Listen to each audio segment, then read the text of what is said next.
1 bulan setelah perceraian.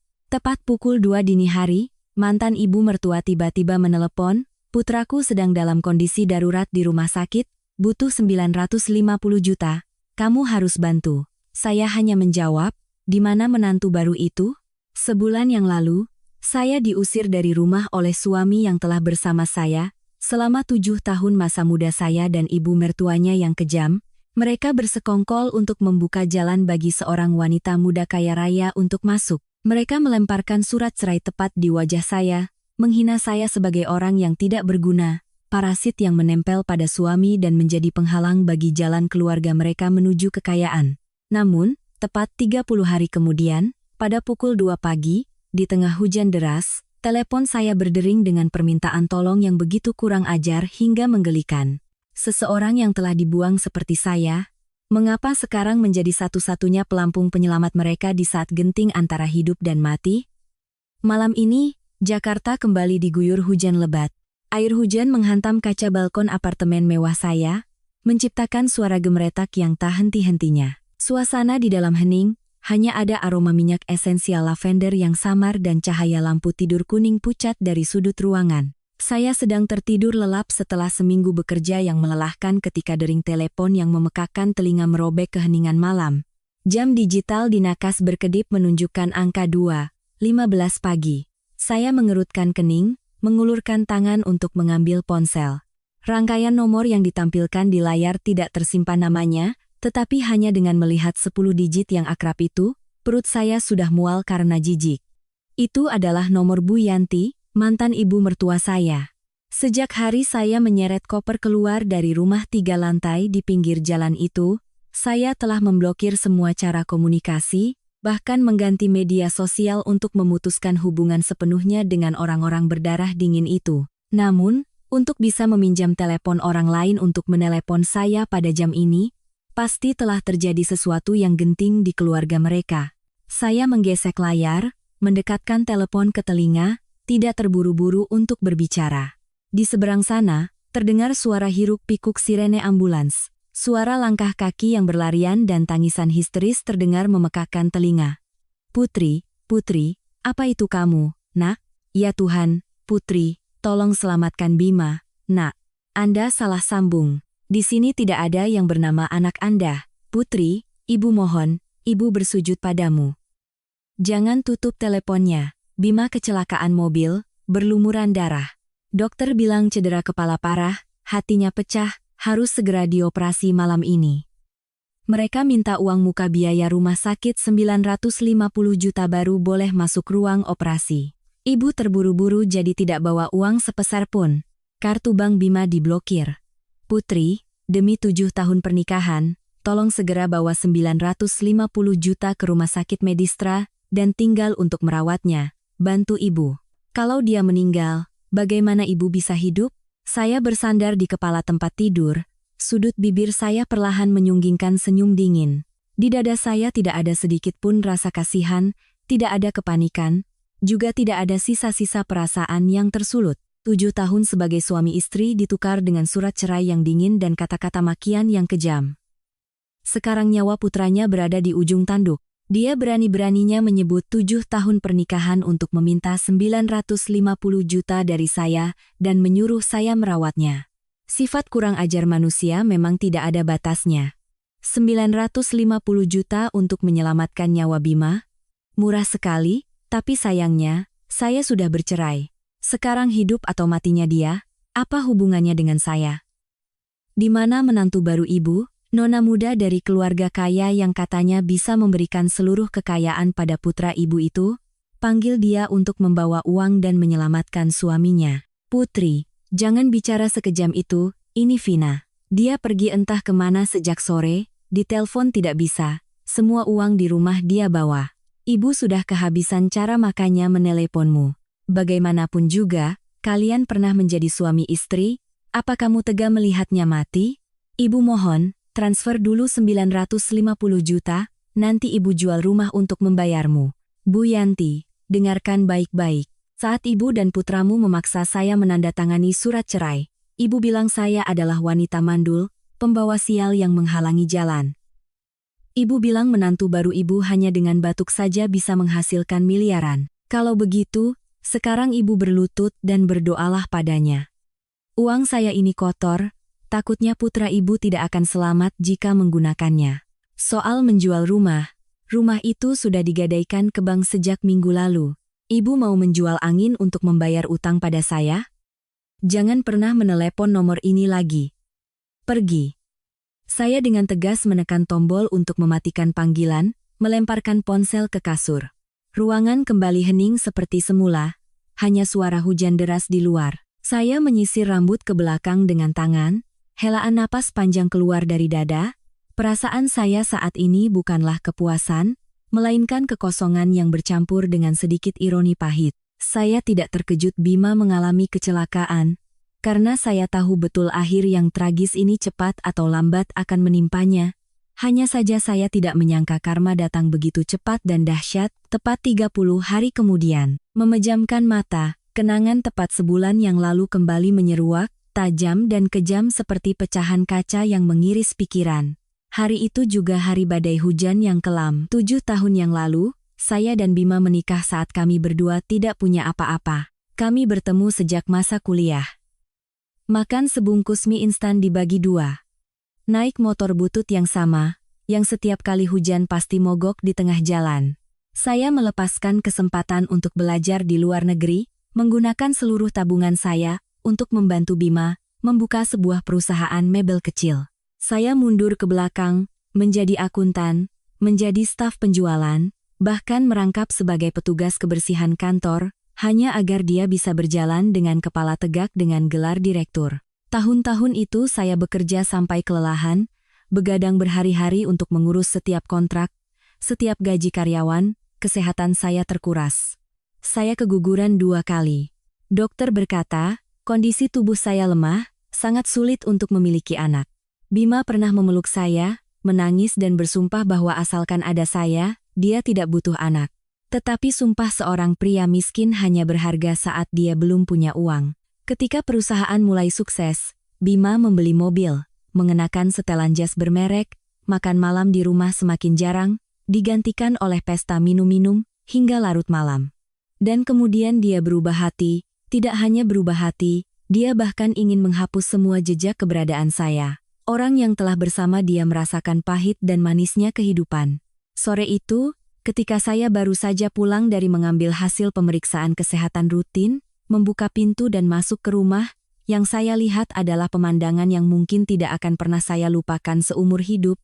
Di ruang tamu yang luas, ibu mertua saya, Bu Yanti, sedang duduk tertawa riang, tangannya erat memegang tangan seorang gadis muda, yang mengenakan gaun bermerek berwarna merah menyala. Gadis itu berkulit putih, rambutnya bergelombang, di tangannya melingkar jam tangan bertatahkan berlian berkilauan.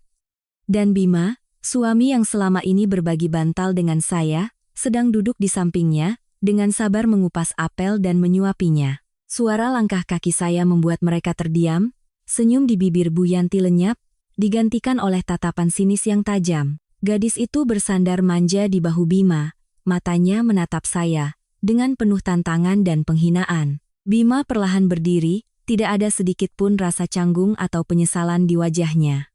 Dia berjalan ke meja, mengambil setumpuk kertas tebal, dengan kejam melemparkannya ke atas meja kaca di depan saya. Kamu sudah pulang? Duduklah, kita perlu menyelesaikan ini. Baca baik-baik lalu tanda tangani. Aku tidak mau berlarut-larut lagi. Saya terpaku di tempat, mata saya terpaku pada 4 kata surat gugatan cerai yang tercetak tebal di atas kertas putih. Kepala saya pusing, kedua telinga saya berdengung seolah baru saja dipukul palu godam. Meskipun saya samar-samar menyadari perubahan Bima selama setengah tahun terakhir, meskipun saya telah menangis diam-diam berkali-kali ketika mencium bau parfum aneh di bajunya, saya tidak pernah berpikir dia bisa begitu kejam dan tidak berperasaan, sampai secara terang-terangan membawa selingkuhannya ke rumah, memaksa saya untuk menyingkir dengan cara yang begitu kurang ajar. Bima, apa-apaan ini? Kamu membawa wanita ini ke rumah di depan ibu dan menyuruhku menandatangani surat cerai. Apa salahku selama 7 tahun ini sehingga kamu memperlakukanku seperti ini? Bima belum sempat menjawab, Bu Yanti sudah menggebrak meja dengan keras, berdiri, dan menunjuk lurus ke wajah saya dengan jarinya yang penuh cincin emas. Apa salahmu? Kamu tidak bisa punya anak, itu dosa terbesarmu. Keluarga Suryo kami butuh cucu laki-laki untuk meneruskan garis keturunan, bukan mengambil pohon mandul yang tidak berbuah untuk dinikmati. Selama 7 tahun, kamu menempel pada Bima, menghabiskan uangnya, hidup mewah di rumah ini, apa belum cukup? Bima sekarang adalah direktur utama, dia butuh istri yang sepadan, yang bisa membantu karirnya, bukan ibu rumah tangga yang sakit-sakitan, dan mengeluh sepanjang hari sepertimu. Saya menatap Bu Yanti, tenggorokan saya tercekat, dinikmati, menghabiskan uang putranya. Rumah 3 lantai ini, setiap batu bata, setiap kursi, semuanya saya peroleh dengan berhemat, bekerja siang malam. Saat Bima sakit dan dirawat di rumah sakit, saya begadang 3 malam untuk merawatnya. Saat Bu Yanti kecelakaan dan patah kaki, sayalah yang memandikannya, menyuapinya sesendok bubur selama 2 bulan penuh. Namun sekarang, ketika mereka punya uang, punya kuasa, mereka menghapus semua jasa saya, mengubah saya menjadi parasit murahan. Saya menggigit bibir hingga berdarah, berusaha menahan air mata agar tidak jatuh. Saya menoleh ke arah Bima, pria yang berdiri dengan tangan bersedekap, wajahnya dingin seolah sedang menatap orang asing. Bagaimana denganmu, Bima? Apa yang ibu katakan adalah maksudmu juga, kan? Kamu menikahiku saat tidak punya apa-apa, saat aku menjual kalung peninggalan ibuku untuk membayar utangmu. Kamu menyebutku penyelamat. Sekarang kamu punya perusahaan, punya mobil mewah, kamu menyebutku beban. Gadis itu, apa yang bisa dia bantu? Bima mengangkat dagunya, matanya menunjukkan keserakahan dan ambisi yang tidak disembunyikan. Putri, bersikaplah realistis, cinta tidak bisa dimakan. Vina tidak sepertimu, keluarganya memiliki jaringan restoran terbesar di kota ini. Ayahnya baru saja berjanji akan menyuntikkan dana investasi sebesar 50 miliar rupiah ke perusahaanku agar aku bisa memperluas cabang. Kamu bekerja seumur hidup, membersihkan berapa banyak toilet pun tidak akan pernah bisa menghasilkan uang sebanyak itu. Bersamamu, aku selamanya hanya akan menjadi direktur kelas menengah. Bersama Vina, aku akan menjadi bos besar. Kamu tidak bisa punya anak, aku bisa memakluminya. Tetapi kamu tidak punya uang, tidak punya kuasa, kamu tidak pantas lagi menduduki posisi istri direktur. Tanda tangani surat ini, aku akan memberimu 300 juta rupiah, sebagai kompensasi masa mudamu, ambil uang itu dan pulanglah ke kampung, jangan membuat segalanya menjadi lebih sulit. 300 juta rupiah, dia menilai masa muda, air mata, darah, dan keringat saya selama 7 tahun dengan 300 juta rupiah. Gadis bernama Vina itu sekarang perlahan berdiri. Dia mengenakan sepatu hak tinggi berujung runcing, berjalan mendekat dan merangkul lengan Bima dengan manja, tetapi suaranya setajam silet. Mbak Putri, orang pintar harus tahu kapan harus maju dan mundur. Pria itu seperti pakaian, sudah ketinggalan zaman harus diganti. Mbak sudah memakai satu setelan dengan Mas Bima selama 7 tahun, sudah usang dan membosankan. Saya sarankan Mbak ambil 300 juta itu. Pergi keluar, percantik diri, siapa tahu bisa mendapatkan seorang pria tua untuk membiayai hidup, daripada terus menangis dan meratap di sini. Saya melihatnya saja sudah muak. Mas Bima milikku, kekayaan ini juga milikku. Mbak cepatlah berkemas dari sini.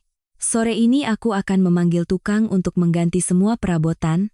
Aku tidak suka menggunakan barang bekas orang lain. Saya memegang pulpen di tangan, mata saya menelusuri wajah-wajah yang menunggu kejatuhan saya.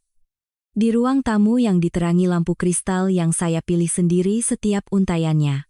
Udara terasa sesak oleh aroma parfum mahal Vina, yang bercampur dengan kerendahan hati manusia. Mereka pikir saya akan menangis. Mereka yakin bahwa seorang wanita yang menghabiskan seluruh masa mudanya untuk menjadi pendukung di belakang layar seperti saya. Ketika kehilangan tameng bernama suami akan panik hingga berlutut memohon agar tidak diusir. Tetapi mereka salah.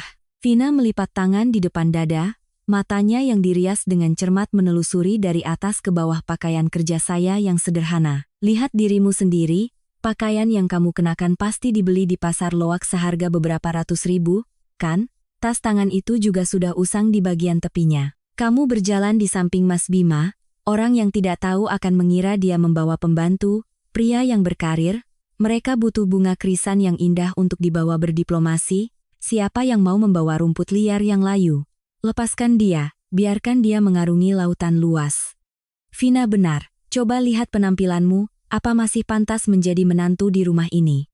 Dulu Bima kasihan padamu, karena miskin dan yatim piatu sejak kecil makanya dia membawamu pulang. Kamu sudah menumpang di rumah ini selama 7 tahun, makan enak pakai bagus, sekarang saatnya kamu tahu diri dan mundur. Jangan bertele-tele lagi, cepat tanda tangani surat itu lalu naik ke kamar untuk berkemas. Ambil beberapa potong pakaian robekmu dan pergi. Jangan berani menyentuh barang berharga apapun di rumah ini. Semuanya adalah uang hasil jerih payah anakku. Saya menoleh ke arah Bu Yanti, ibu mertua yang telah saya layani setiap suap nasi dan tidurnya. Uang hasil jerih payah putramu? Sofa kulit asli yang sedang ibu duduki dengan nyaman itu adalah hasil saya begadang 3 malam membuat laporan keuangan tambahan untuk perusahaan lain demi mendapatkan bonus untuk membelikannya sebagai hadiah ulang tahun ibu. Set cangkir teh giok di atas meja juga saya minta tolong teman membawanya dari luar negeri agar ibu bisa pamer dengan bangga kepada teman-teman di klub pensiunan. Bima saat itu tidak punya uang, bahkan modal awal untuk membuka perusahaan mebel juga saya, yang dengan berat hati menjual kalung peninggalan terakhir dari almarhumah ibu, ditambah dengan saya meminjam uang dari teman-teman kuliah untuk menambahkannya. Ibu, sepertinya usia tua membuat ibu cepat lupa. Uang putra ibu, coba tanyakan lagi pada putra kesayangan ibu. Saat dia ditipu habis-habisan oleh rekan bisnisnya, bersembunyi di kamar kontrakan yang bocor. Siapa yang menahan lapar dan haus? Menggadaikan slip gaji untuk menyelamatkannya dari jeratan hukum? Rumah 3 lantai ini, surat-suratnya atas nama Bima, tetapi setiap batu bata yang membangunnya berlumuran darah dan keringatku. Ibu makan bubur lalu menendang mangkuknya, apa ibu tidak takut karma? Putri, tutup mulutmu sekarang juga.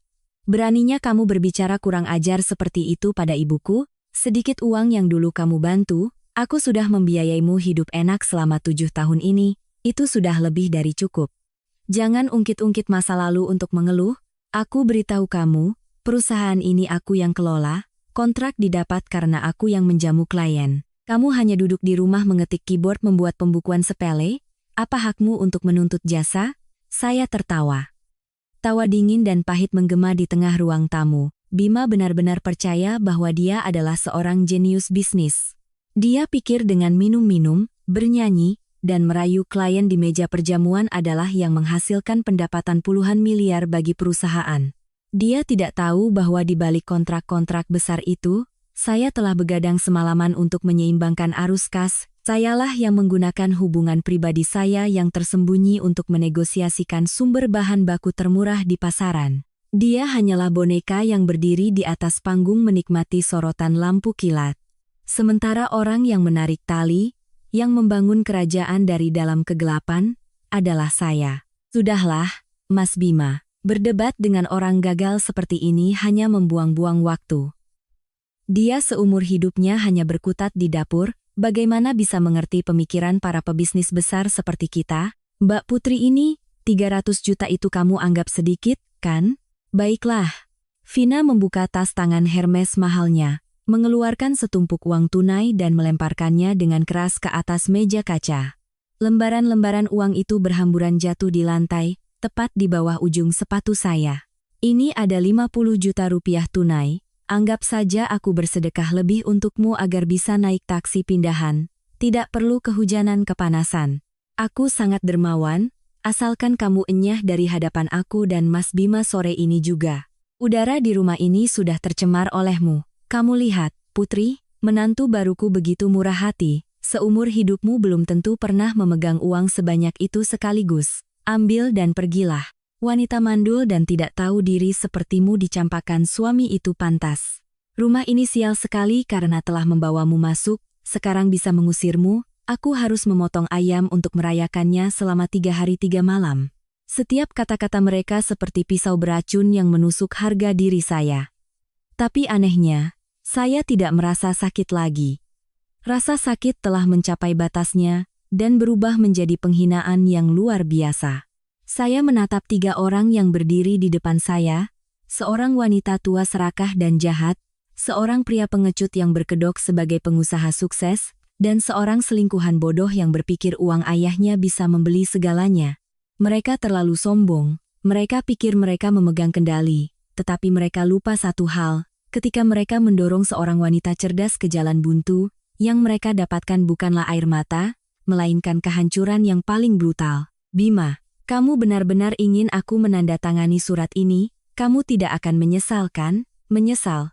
Penyesalan terbesar dalam hidupku adalah menikahimu, Putri. Kalau aku bertemu Vina lebih awal, sekarang aku sudah menjadi ketua dewan direksi sebuah perusahaan besar, bukan terjebak di perusahaan kecil ini. Cepat tanda tangani, jangan bermain-main lagi. Bagus, jika kamu sudah begitu kejam, aku juga tidak punya apa-apa lagi untuk disesali. Rumah ini, perusahaan ini, simpan saja dan peluk bersama nona mudamu itu. Tapi Bima, kamu harus ingat, barang bekas yang sudah kubuang selamanya adalah sampah. Saya berdiri tegak. Punggung saya terangkat dengan angkuh. Tangan saya menggenggam erat pulpen, mengerahkan seluruh kekuatan dan kemarahan saya ke dalam setiap goresan. Tidak ada setetes air mata pun yang jatuh, tidak ada isak tangis yang terdengar. Saya sedang menulis surat kematian untuk sebuah hubungan murahan, sekaligus membuka vonis mati untuk masa depan orang-orang yang sedang bersorak di depan saya. Sret, sret, tanda tangan saya tajam dan tegas tercetak di atas surat cerai. Saya mendorong tumpukan kertas itu ke arah Bima. Dia melirik tanda tangan itu. Sudut bibirnya langsung berkedut, tidak bisa menyembunyikan senyum puas. Bima mengulurkan tangan hendak mengambil surat itu, tetapi saya lebih cepat, langsung menarik cek 300 juta rupiah yang terselip di bawahnya. Kenapa? Tadi masih berani bicara besar. Akhirnya harus bergantung pada uang receh ini juga. Kalau kamu miskin, akui saja, tidak ada yang akan menertawakanmu. Orang serakah mana bisa menyembunyikannya? Ambil uangnya lalu enyahlah. Jangan tinggal di sini sedetik pun lagi. Saya menatap cek berwarna biru pucat di tangan saya. 300 juta rupiah, angka yang menggelikan. Saya mengangkat cek itu setinggi mata Bima dan Vina. Tangan saya perlahan mengepal, ibu jari dan telunjuk memegang erat kedua tepi kertas. Sret. Suara kertas sobek yang kering terdengar. Sret. Sret. Saya dengan dingin merobek cek 300 juta rupiah itu menjadi serpihan-serpihan kecil lalu melemparkannya tepat ke wajah Bima. Serpihan-serpihan kertas itu melayang-layang di udara, jatuh di atas rambutnya yang disisir rapi dengan gel. Menempel di gaun merah menyala Vina. Kamu gila, Putri. Apa yang kamu lakukan? Itu 300 juta rupiah. Uangmu terlalu kotor, Bima. Aku takut menyentuhnya akan mengotori tanganku. Kamu mau menggunakan 300 juta rupiah untuk membeli nuranimu? Simpan saja uang receh itu untuk mengurus pemakaman moralmu yang busuk. Dan kamu, Vina, kamu yang melempar uang ke lantai, jadi kamu sendiri yang harus membungkuk untuk memungutnya. Aku dan ibuku memang miskin, tapi kami tidak pernah harus membungkuk untuk memungut uang kotor dari perampok suami orang. Setelah selesai bicara, saya dengan tegas berbalik dan berjalan menuju tangga. Saya tidak berlari, juga tidak terburu-buru. Suara hak sepatu saya yang mengetuk anak tangga kayu terdengar berirama dan mantap.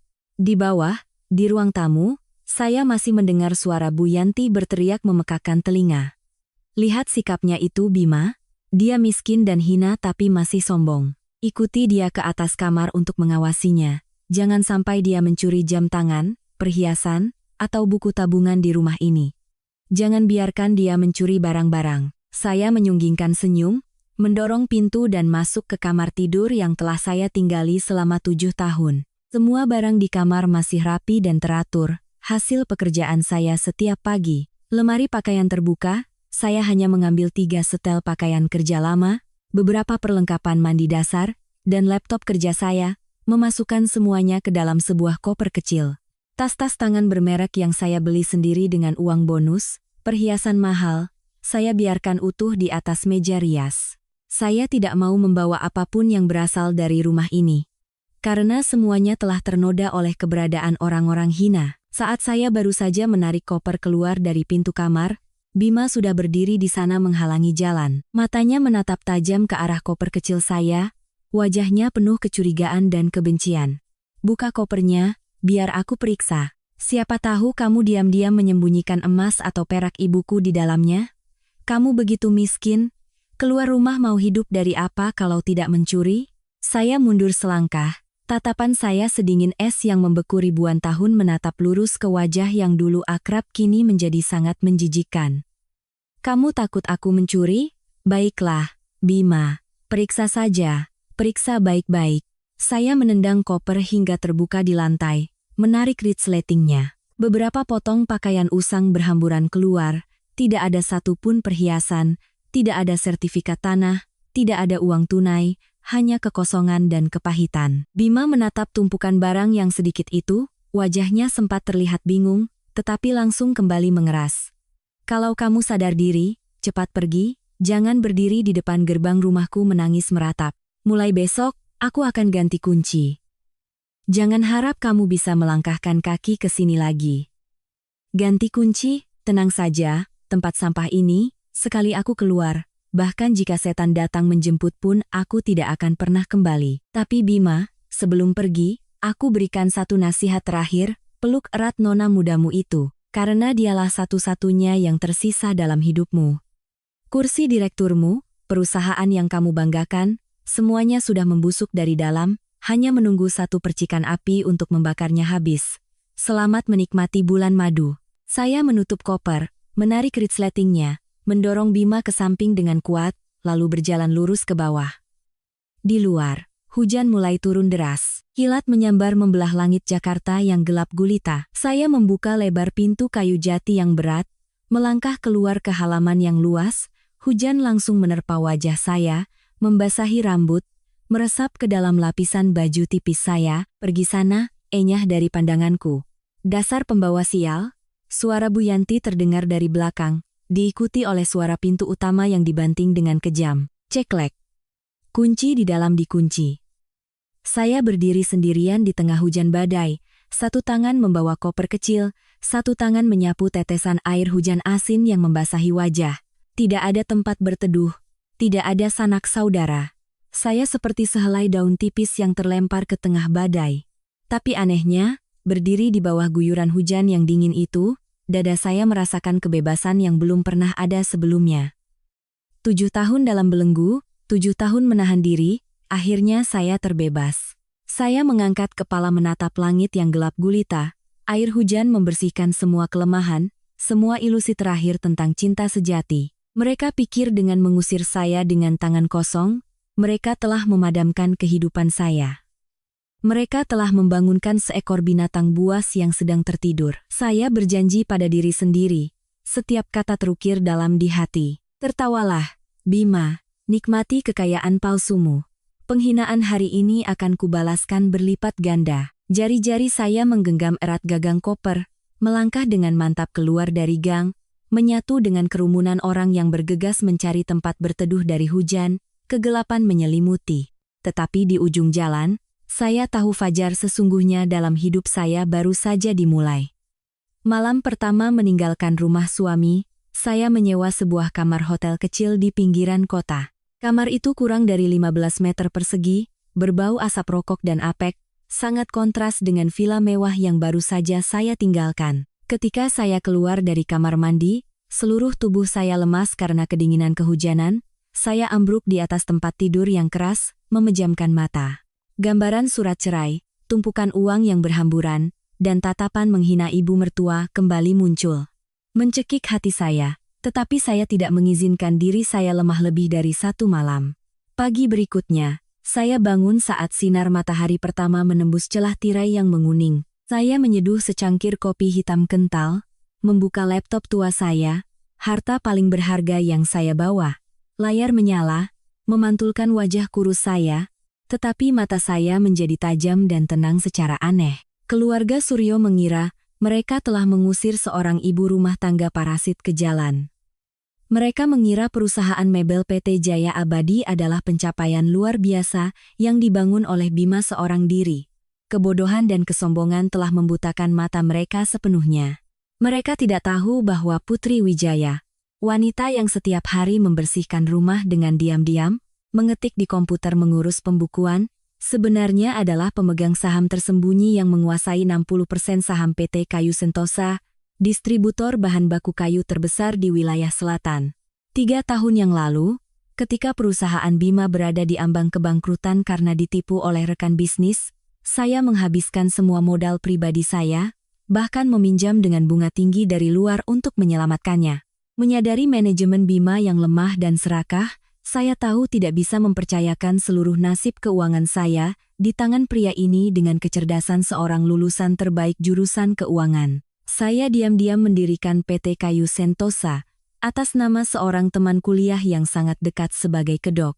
PT Kayu Sentosa tidak hanya menjadi pemasok eksklusif bahan baku kayu dengan harga murah bagi perusahaan Bima untuk membantunya memiliki keunggulan kompetitif, tetapi juga memegang seluruh kontrak pasokan dari para pesaing besar lainnya di pasar. Bima menepuk dada menyebut dirinya sebagai direktur utama yang berbakat. Berkoar-koar bahwa dia berhasil menegosiasikan sumber bahan baku dengan harga murah, bahkan diberi utang dengan sistem pembayaran tunda hingga puluhan miliar rupiah. Dia dengan naif percaya bahwa itu semua karena reputasi pribadinya. Sebenarnya, itu semua karena saya di belakang layar menggunakan PT Kayu Sentosa untuk memompa darah ke PT Jaya Abadi, membesarkan reputasi palsunya. Nyawa perusahaannya pada dasarnya hanyalah seutas benang tipis yang berada di telapak tangan saya.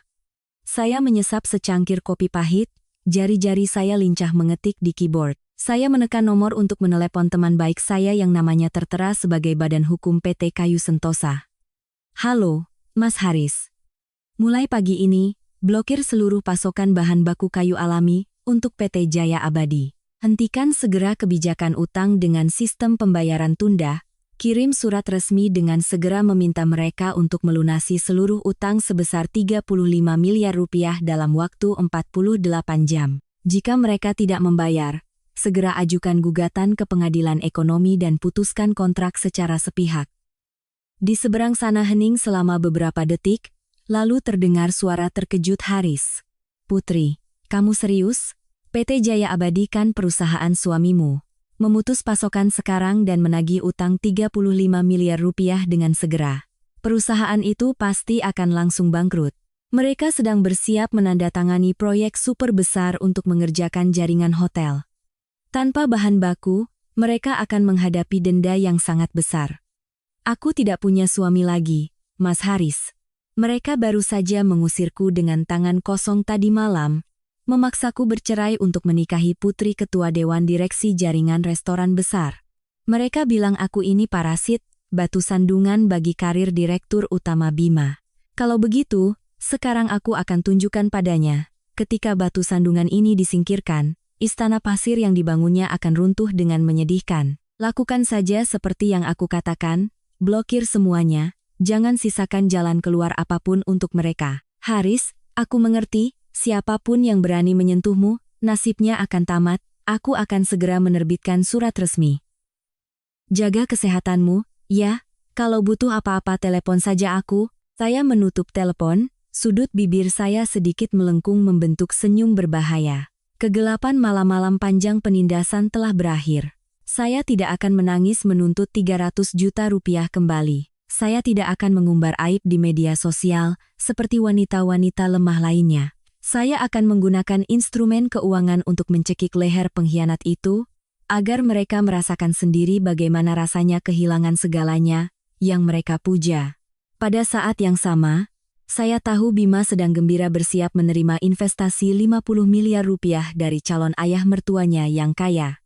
Dia pikir menikahi Vina berarti menikahi mesin cetak uang tanpa batas. Tetapi orang-orang yang hanya melihat penampilan luar seperti Bima dan ibunya, bagaimana bisa mengerti kompleksitas dunia para taipan. Ayah Vina, pemilik jaringan restoran itu, terkenal sebagai rubah tua yang licik di dunia bisnis. Dia setuju menyuntikkan dana untuk Bima bukan karena cinta pada calon menantunya, melainkan karena dia mengincar reputasi palsu PT Jaya Abadi, mengincar pasokan bahan baku murah eksklusif yang Bima miliki.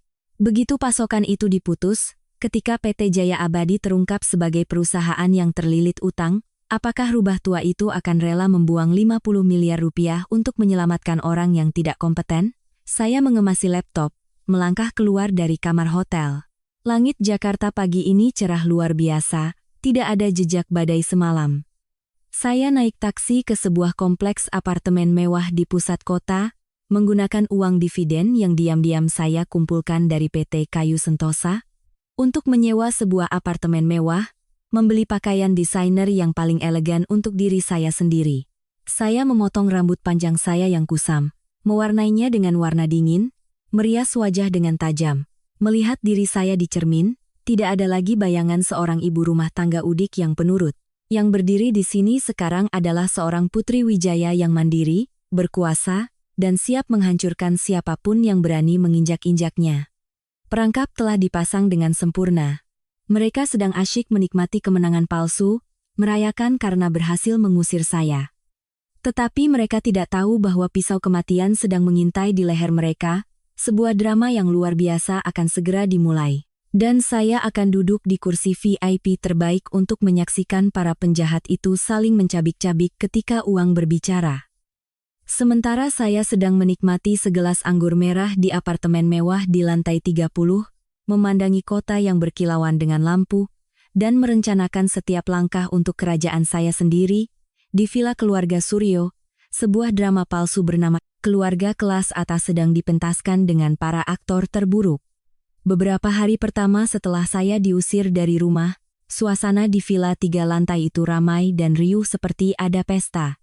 Bu Yanti, ibu mertua yang pernah menyuruh saya bangun jam 5 pagi untuk mengepel setiap anak tangga kayu, kini rela membungkuk dan berlutut, dengan tangannya sendiri membawakan semangkuk sarang burung walet ke kamar menantu barunya. Dia mengubah sikapnya dengan sangat cepat, dari seorang ibu mertua yang kejam tiba-tiba berubah menjadi pelayan yang setia. Para tetangga yang suka bergosip menceritakan bahwa setiap hari rumah keluarga Suryo didatangi oleh tukang karena dia tidak mau menggunakan barang apapun di rumah. Dia menyuruh Bima mengganti semua perabotan, dari sofa kulit di ruang tamu hingga tempat tidur kayu ek. Barang-barang mahal yang dulu saya kumpulkan dengan berhemat semuanya dibuang ke tempat sampah tanpa belas kasihan, digantikan oleh barang-barang mewah impor. Sesuai dengan selera estetikanya yang glamor, Bima selalu tersenyum lebar. Dengan bangga menggandeng tangan Vina keluar masuk. Sikapnya seperti seorang raja yang baru saja memenangkan lotre. Dia tenggelam dalam pujian teman-temannya, mabuk dengan prospek akan menerima investasi 50 miliar rupiah dari calon ayah mertuanya.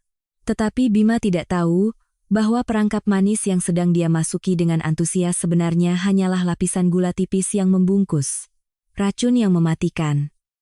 Pagi hari ketiga sejak saya pergi, Bima mengenakan setelan jas pesanan yang mahal, menyemprotkan parfum wangi, bersiul sambil melangkah masuk ke ruang direktur PT Jaya Abadi. Dia baru saja duduk di kursi kulit yang berkuasa. Berniat memanggil sekretaris untuk membuat secangkir kopi ketika notifikasi email darurat di layar komputer berbunyi terus-menerus. Bima dengan malas mengklik untuk membuka kotak masuk. Saat matanya menyentuh judul email, senyum di bibirnya langsung membeku. Tekanan darahnya seolah-olah turun drastis ke tumit. Itu adalah surat resmi kilat dari PT Kayu Sentosa, mitra pemasok bahan baku kayu eksklusif dan terbesar bagi PT Jaya Abadi. Isi surat itu hanya beberapa baris yang dingin dan tajam seperti vonis mati. PT Kayu Sentosa secara resmi mengumumkan pemblokiran seluruh pasokan barang yang dijadwalkan akan dikirim ke PT Jaya Abadi pada kuartal ini. Selain itu, menghentikan secara permanen kebijakan utang dengan sistem pembayaran tunda, dan menuntut PT Jaya Abadi untuk melunasi seluruh utang sebesar 35 miliar rupiah dalam waktu 48 jam. Jika melewati batas waktu tersebut, PT Kayu Sentosa akan mengajukan gugatan ke pengadilan ekonomi dan meminta penyitaan aset PT Jaya Abadi. Apa-apaan ini? Mereka sudah gila semua? Bima menggebrak meja dengan keras, dadanya naik turun karena panik. Dia dengan gemetar mengeluarkan ponselnya, menekan nomor direktur penjualan PT Kayu Sentosa. Terdengar nada sambung yang panjang, lalu suara dingin dan profesional dari sistem penjawab otomatis. Dia menelepon kepala bagian penagihan utang, menelepon wakil direktur, bahkan menelepon langsung ke nomor hotline direktur utama PT Kayu Sentosa yang dia simpan di kontaknya. Semuanya tidak bisa dihubungi atau hanya menerima satu jawaban yang sama. Kami bekerja sesuai dengan arahan Dewan Direksi. Mohon segera lunasi utang sebesar 35 miliar rupiah. Kepanikan mulai menyebar ke seluruh sel-sel tubuh Bima. 35 miliar rupiah. Itu adalah angka yang sangat besar bagi perusahaan yang selalu mengandalkan pinjaman dan utang untuk mempertahankan operasionalnya seperti PT Jaya Abadi, tanpa pasokan kayu dari PT Kayu Sentosa. Seluruh lini produksinya akan berhenti. Proyek super besar untuk mengerjakan jaringan hotel yang baru saja dia tanda tangani minggu lalu akan tertunda. Denda pelanggaran kontrak, gaji karyawan, bunga bank, semuanya akan menimpanya seperti longsoran salju yang mengubur kursi direktur yang sedang dia duduki. Dia tidak bisa lagi mempertahankan sikapnya yang angkuh. Bima bergegas keluar dari kantor, mengemudi seperti orang gila pulang ke rumah. Dia butuh uang. Dia butuh investasi 50 miliar rupiah dari ayah Vina sekarang juga. Itulah satu-satunya pelampung penyelamatnya. Saat sampai di rumah, yang dilihat Bima adalah Vina sedang duduk di sofa beludru baru, dengan santai mengikir kuku. Di sampingnya ada 3 atau 4 karyawan dari merek-merek fashion ternama yang membawa koleksi terbaru mereka ke rumah untuk dicobanya. Bu Yanti sedang membawakan sepiring buah-buahan impor, memuji-muji tas tangan baru calon menantunya. Vina, suruh mereka semua pulang. Aku ada urusan penting yang harus dibicarakan denganmu. Vina mengerutkan kening, menunjukkan ketidaksenangannya karena waktu santainya terganggu. Dia mengangkat dagunya memberi isyarat kepada para karyawan untuk mundur lalu melirik wajah pucat Bima yang basah oleh keringat. Ada apa sampai kamu membuat keributan seperti ini? Kamu terlihat seperti baru saja melihat hantu, merusak suasana belanjaku saja. Ada apa? Pelan-pelan saja bicaranya. Nak, kamu terlihat terengah-engah begitu. Duduklah, ibu buatkan segelas air. Apa perusahaan dapat kontrak besar lagi? Ibu diam saja di situ. Vina, telepon ayahmu sekarang juga. Minta dia untuk segera mentransfer investasi 50 miliar rupiah ke rekening perusahaanku. Sore ini perusahaanku sedang mengalami sedikit masalah arus kas. Mitra pemasok bahan baku tiba-tiba menagih utang dengan segera. Kalau tidak ada 50 miliar rupiah itu untuk menutupi, kontrak jaringan hotelku akan mati kutu. Vina menghentikan gerakan mengikir kukunya. Matanya yang dipasangi bulu mata palsu lentik itu menatap tajam ke arah Bima. Apa katamu? 50 miliar rupiah. Ditransfer sore ini juga. Kamu pikir rumahku ini bank atau mesin cetak uang yang hanya dengan kamu buka mulut langsung keluar 50 miliar rupiah? Kemarin kamu sendiri yang bilang ayahmu sudah setuju menyuntikkan dana. Sekarang aku sedang butuh mendesak, kamu harus bantu aku bicara. Kalau PT Jaya Abadi bangkrut, pernikahan kita juga akan terpengaruh. Kamu tidak mau kan orang-orang menertawakanmu karena menikah dengan seorang bangkrut? Vina melempar kikir kukunya dengan keras ke atas meja kaca, topeng kelembutan dan kemewahan yang dia kenakan setiap hari langsung terkoyak, memperlihatkan sifat asli seorang putri manja yang dimanjakan, sombong, dan sangat egois. Hei Bima, bicaralah yang sopan. Ayahku berjanji berinvestasi karena dia pikir perusahaanmu berjalan dengan baik, punya pasokan bahan baku eksklusif dengan harga murah. Dia itu pengusaha. Dia harus mengirim tim audit untuk memeriksa pembukuan sampai puas baru memutuskan untuk mengeluarkan uang. Kamu pikir, ayahku gila sampai mau membuang 50 miliar rupiah untuk perusahaan yang sedang ditagih utang seperti ini? Loh, nak, Vina, kenapa kamu bicara seperti itu pada suamimu? Kemarin kamu bilang keluargamu tidak kekurangan uang bagimu hanyalah angka. Bima sedang kesulitan, kamu bantu dia sedikit, nanti kalau dia sudah berhasil, dia akan menggantinya.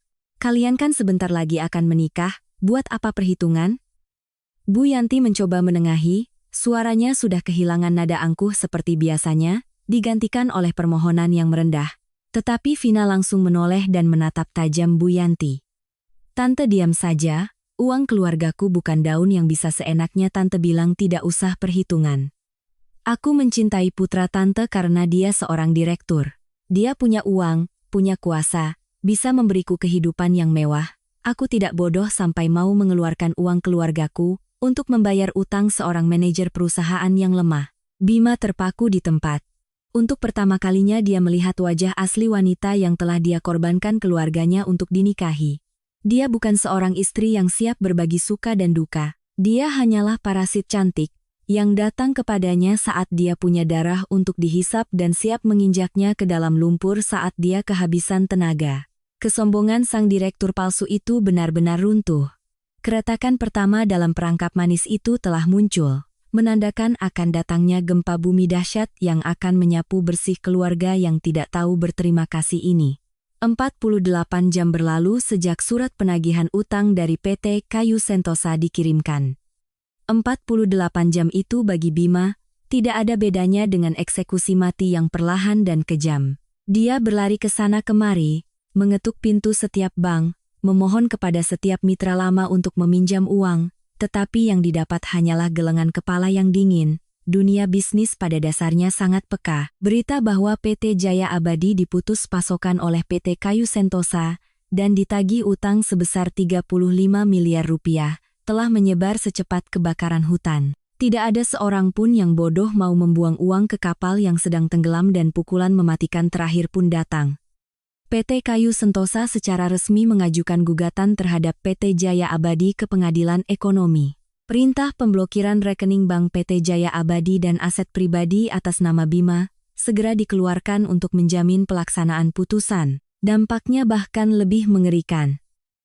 Proyek super besar jaringan hotel yang diharapkan Bima, secara sepihak membatalkan kontrak, mendenda PT Jaya Abadi sebesar 15 miliar rupiah. Karena tidak dapat menjamin kemajuan pekerjaan, para kreditur kecil lainnya yang mendengar berita itu juga berbondong-bondong datang ke perusahaan untuk menagih utang. Karyawan panik dan serempak mengajukan surat pengunduran diri. Hanya dalam waktu kurang dari seminggu, tahta direktur Bima benar-benar runtuh. Dia dari seorang pengusaha sukses berubah menjadi seorang debitur yang terlilit utang.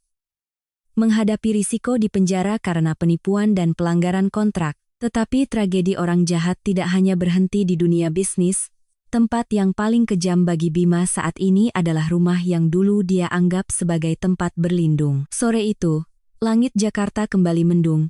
Sepertinya badai akan datang. Bima mengendarai mobil Mercedes-nya, satu-satunya aset yang belum disita oleh bank, pulang ke rumah dengan penampilan berantakan, janggut dan kumisnya tidak terurus, bau alkohol menyengat. Dia baru saja mendorong pintu masuk ke ruang tamu ketika melihat Vina sedang menyeret 3 koper bermerek berukuran besar dari lantai atas. Dia tidak lagi mengenakan gaun-gaun anggun, melainkan pakaian olahraga yang rapi, mengenakan kacamata hitam, penampilannya jelas-jelas sedang melarikan diri. "Vina, apa yang kamu lakukan? Kamu mau pergi kemana?" Vina berhenti, menyibakkan rambutnya yang bergelombang menatap Bima dengan tatapan menghina yang luar biasa. "Pergi kemana? Pergi dari tempat sampah ini, tentu saja. Ayahku baru saja menelepon, dia sudah menyuruh orang menyelidiki asal-usul perusahaan bobrokmu itu, utang 35 miliar rupiah, aset diblokir, dituntut oleh mitra bisnis, kamu itu pecundang yang tidak berguna. Ayahku melarangku berhubungan denganmu lagi, membatalkan semua rencana pernikahan. Aku tidak punya waktu untuk menanggung utang bersamamu." Bima menerjang, mencengkeram lengan Vina dengan erat, matanya yang merah menyala dengan urat-urat darah yang menakutkan. "Kamu tidak boleh pergi. Kamu sudah berjanji akan berada di sisiku, akan melahirkan anak untukku. Baru kemarin kamu menghabiskan ratusan juta uangku untuk berbelanja, sekarang aku bangkrut, kamu mau pergi begitu saja tanpa tanggung jawab?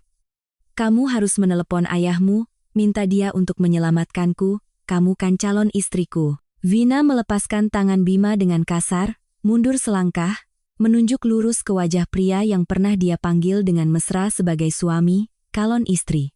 "Jangan berhayal. Surat nikah saja belum ditandatangani. Aku tidak punya dasar hukum, apapun untuk menanggung utangmu. Coba pikirkan lagi. Kamu demi uang keluargaku menendang istri tuamu keluar rumah dengan tangan kosong." Seorang pria yang tega menyingkirkan wanita yang telah berbagi suka dan duka dengannya. Saat tidak punya apa-apa, apa pantas menuntutku untuk setia saat kamu bangkrut? Kamu bisa kejam padanya, aku juga bisa kejam padamu. Panci mana yang tidak bertemu tutupnya, Bima? Kata-kata Vina seperti tamparan keras yang menghantam pikiran Bima yang sedang kalut. Setiap kata dan kalimat yang diucapkannya persis, seperti yang saya katakan padanya malam itu di tengah hujan badai.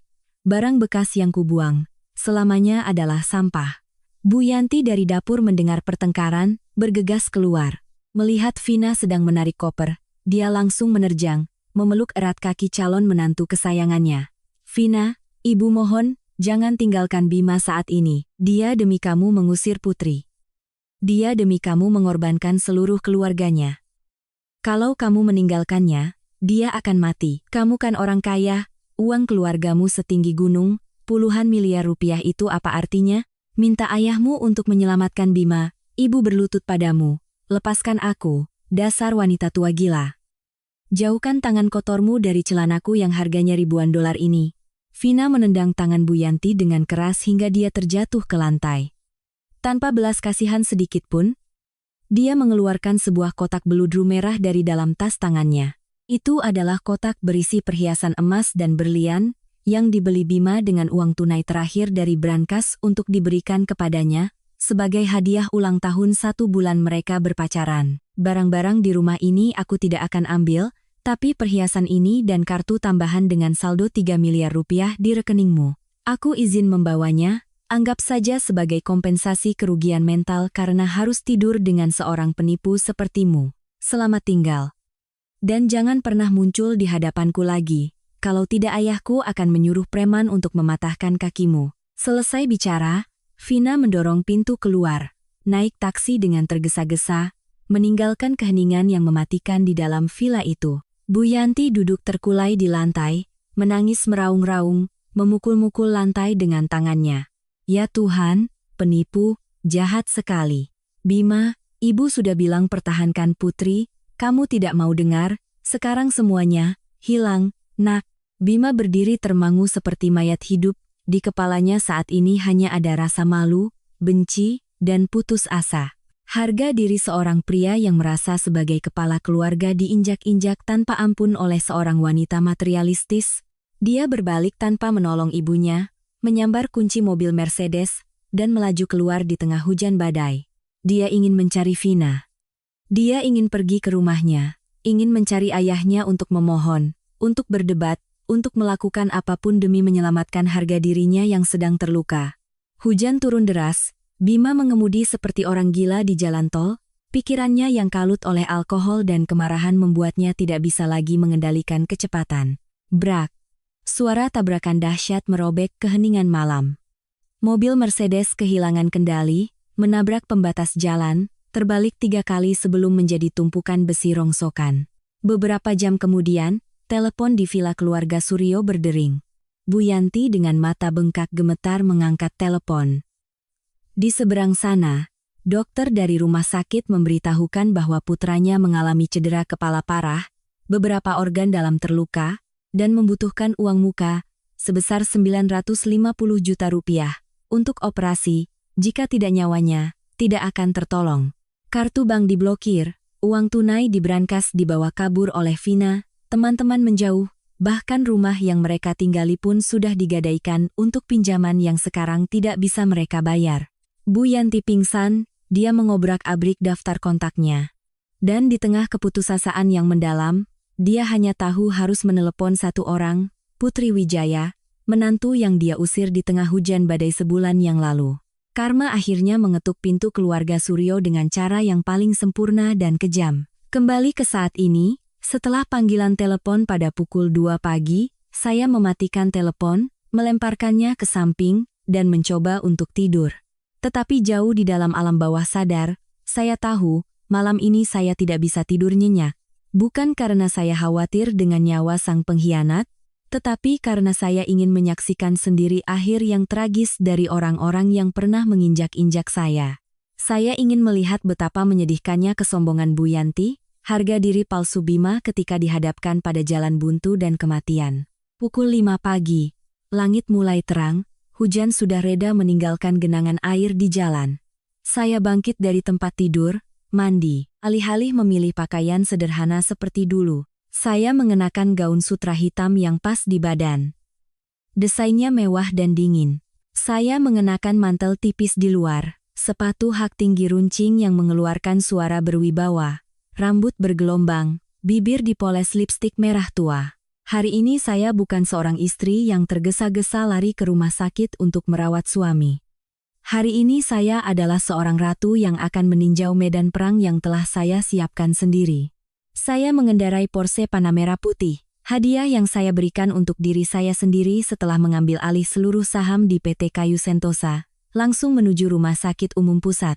Lorong unit gawat darurat pada pukul 6 pagi berbau desinfektan dan keputusasaan. Lampu neon putih terang menyinari deretan kursi tunggu yang dingin. Dari kejauhan saya dengan mudah mengenali sosok Bu Yanti yang familiar. Tetapi dia bukan lagi seorang ibu mertua yang elegan. Rambutnya disanggul tinggi, mengenakan kalung mutiara, yang biasa menghakimi orang lain. Dia duduk terkulai di lantai keramik yang dingin, pakaiannya kusut, rambutnya acak-acakan, matanya bengkak dan sayu karena menangis hingga air matanya kering. Pemandangan yang begitu menyedihkan hingga jika saya orang luar, mungkin saya akan merasa kasihan. Tetapi saya adalah korbannya dan rasa kasihan adalah sesuatu yang telah saya hapus dari kamus hidup saya. Suara hak sepatu saya mengetuk lantai marmer dengan teratur. Tok, tok, tok. Suara itu menarik perhatian Bu Yanti. Dia mengangkat kepalanya saat melihat saya berjalan dengan anggun dan angkuh. Matanya terbelalak kaget, seolah melihat makhluk luar angkasa. Dia tidak percaya wanita cantik, berwibawa, dan mengenakan pakaian bermerek mahal ini adalah menantunya yang dulu dia maki-maki, ibu rumah tangga parasit yang baru saja diusir sebulan yang lalu, tetapi naluri untuk bertahan hidup dan keputusasaan telah mengalahkan keterkejutannya. Melihat saya, dia seperti orang tenggelam yang menemukan pelampung. Dia terhuyung-huyung berdiri, berlari ke arah saya, kedua tangannya yang kotor mencoba meraih ujung gaun sutra mahal saya. Putri, Putri, akhirnya kamu datang juga. Ibu tahu kamu tidak akan sekejam itu. Kamu bawa uangnya, kan? 950 juta rupiah. Dokter bilang Bima sudah selesai dioperasi tapi masih koma. Harus segera bayar biaya rumah sakit untuk mesin ventilator, kalau tidak rumah sakit akan memulangkannya. Ibu mohon, berikan uangnya pada ibu untuk membayar biaya rumah sakit, nanti ibu ajak kamu menengoknya. Saya mundur selangkah, dengan tegas menghindari sentuhan tangannya. Mata saya menatap wanita yang sedang menangis terseduh-seduh itu, dingin hingga bisa membekukan udara di sekitarnya. Bu Yanti, tolong jaga harga diri Anda. Baju saya sangat mahal, kalau ibu sentuh jadi kotor. Saya takut ibu tidak punya uang untuk menggantinya. Bu Yanti terdiam, kedua tangannya menggapai-gapai di udara. Terkejut dan terpana. Putri, apa yang kamu katakan? Dia itu suamimu. Meskipun sudah bercerai, selama 7 tahun dia juga pernah membiayaimu, memberimu tempat tinggal. Sekarang nyawanya di ujung tanduk, kamu tidak mau menolongnya. Kamu malah berdiri di sini menyindir ibu, Nurani kamu sudah dimakan anjing, Nurani. Ibu juga tahu bicara soal Nurani? Lalu saat ibu dan putramu mengusirku di tengah hujan badai, melemparkan 300 juta rupiah untuk membeli 7 tahun masa mudaku. Di mana Nurani ibu? Saat ibu bersekongkol dengan selingkuhannya untuk menghinaku, karena tidak bisa punya anak, menghalangi jalan kekayaan putramu. Nurani ibu sudah dimakan anjing? Saya melangkah maju, menatap tajam ke wajahnya yang pucat pasi. Saya datang ke sini hari ini bukan untuk membayar biaya rumah sakit, saya datang ke sini untuk melihat akhir dari orang-orang yang tidak tahu berterima kasih. Rumah mana? Uang mana dari Bima yang membiayai saya? Ibu tahu kenapa perusahaan PT Jaya Abadi milik putramu itu tiba-tiba diputus pasokan oleh mitra, digugat ke pengadilan, dan ditagih utang 35 miliar rupiah? Bu Yanti terbelalak, napasnya tersengal-sengal, sepertinya samar-samar menyadari sebuah kebenaran yang mengerikan. Maksudmu, apa? Kebangkrutan perusahaan Bima, ada hubungannya denganmu? Saya menyunggingkan senyum. Senyum yang cemerlang tetapi kejam hingga ke tulang. Karena saya adalah orang di balik PT Kayu Sentosa, perusahaan pemasok kayu murah yang telah menghidupi PT Jaya Abadi selama 3 tahun terakhir. Sumber daya yang diincar oleh ayah Vina sebenarnya adalah milik saya. Selama 7 tahun, saya rela mundur ke belakang agar putramu bisa menyandang gelar direktur utama, tetapi kalian malah menggunakan uang hasil jerih payah saya untuk membawa wanita lain ke rumah, untuk menginjak-injak saya. Kalian pikir dengan mengusir saya semuanya selesai? Tidak. Dengan menyingkirkan batu sandungan yaitu saya, istana pasir putramu langsung runtuh. Sayalah yang menghancurkan mangkuk nasi kalian. Terkejut, Bu Yanti ternganga. Kedua lututnya gemetar hebat lalu kehilangan keseimbangan, jatuh tersungkur di lantai yang dingin. Matanya menatap kosong, menggumamkan kata-kata yang tidak jelas. Tabir rahasia telah tersingkap. Mereka tidak mati karena sial, mereka mati karena kebodohan dan kekejaman mereka sendiri. Tepat pada saat itu, pintu ruang gawat darurat terbuka, seorang dokter berjalan keluar dengan wajah serius, tangannya memegang rekam medis. Keluarga pasien Bima Suryo di mana? Kondisi pasien sangat kritis, pendarahan dalam belum berhenti. Jika keluarga tidak membayar uang muka biaya rumah sakit sebesar 950 juta rupiah dalam waktu 1 jam ke depan, agar kami bisa melakukan konsultasi dan operasi kedua, pihak rumah sakit khawatir tidak bisa menyelamatkan nyawa pasien. Mohon keluarga segera ke loket pembayaran. Bu Yanti seperti orang gila. Dia merangkak di lantai, memeluk erat pergelangan kaki saya, air mata dan ingusnya berlelehan, menangis meraung-raung. Putri, ibu bersujud padamu, ibu salah, ibu jahat, ibu buta, ibu mohon, kamu kan ketua dewan direksi, kamu punya uang, selamatkan Bima. Nah, kalau dia meninggal, bagaimana ibu bisa hidup? Kamu mau ibu berlutut, mau ibu jadi kerbau, jadi kuda untukmu juga boleh. Selamatkan dia, Putri. Saya menunduk menatap wanita yang sedang bersujud di kaki saya. Hari itu saya juga pernah menangis dalam diam. Hari ini giliran dia yang harus merasakan keputusasaan yang mendalam. Saya tidak menendangnya, hanya perlahan menarik kaki saya, merapikan ujung gaun saya. Bu Yanti, saya sudah bilang, saya sudah bercerai. Secara hukum, saya adalah orang asing. Ibu berlutut sampai dahi lecet pun, saya tidak akan mengeluarkan sepeser pun untuk menyelamatkan orang yang telah menusuk saya dari belakang. Cepat panggil menantu kesayangan ibu itu, suruh dia membawa 3 miliar rupiah tunai dan perhiasan berlian yang baru saja dia bawa kabur kemarin untuk menyelamatkan suaminya. Ah, lupa. Mungkin dia sedang sibuk mematikan telepon untuk menghindari utang. Saya berdiri tegak, menyibakkan rambut dengan angkuh lalu berbalik pergi. Semoga putramu bisa melewati cobaan ini agar bisa hidup untuk menghadapi panggilan dari pengadilan ekonomi dan tumpukan utang yang menantinya. Selamat tinggal. Suara hak sepatu saya kembali mengetuk lantai marmer dengan teratur, menggema di sepanjang lorong rumah sakit, meninggalkan di belakang suara raungan pilu dari wanita serakah itu. Sebuah pembalasan dendam yang sempurna tanpa menggunakan kekerasan, hanya menggunakan kebenaran dan uang untuk menghancurkan martabat orang-orang yang tidak berperasaan. Meninggalkan rumah sakit di pagi yang cerah. Saya meninggalkan di belakang tangisan putus asa Bu Yanti. Hukum dan rumah sakit memiliki peraturan mereka sendiri. Akhirnya, untuk menyelamatkan nyawa putra satu-satunya, Bu Yanti terpaksa meminjam uang dengan bunga tinggi dari rentenir di sekitar rumah sakit, dengan nyawanya sendiri sebagai jaminan untuk mendapatkan 950 juta rupiah untuk membayar biaya rumah sakit. Bima dibawa ke ruang operasi untuk kedua kalinya. Nyawanya berhasil diselamatkan dari ambang kematian, tetapi yang menantinya saat sadar adalah neraka dunia yang lebih mengerikan dari kematian itu sendiri. 3 hari kemudian, saya menerima kabar bahwa Bima telah melewati masa kritis dan dipindahkan ke ruang perawatan intensif. Media keuangan nasional juga mulai memberitakan secara luas tentang kebangkrutan PT Jaya Abadi. Para kreditur yang mencium bau kebangkrutan telah mengepung kantor pusat perusahaan. Menyita setiap komputer, setiap set meja kursi. Saya memutuskan untuk pergi ke rumah sakit sekali lagi, bukan untuk menjenguk, melainkan untuk membuka sendiri tabir rahasia terakhir, menghancurkan sepenuhnya harga diri palsu sang direktur gadungan itu. Ruang VIP yang disewa Bu Yanti dengan susah payah untuk Bima berbau desinfektan.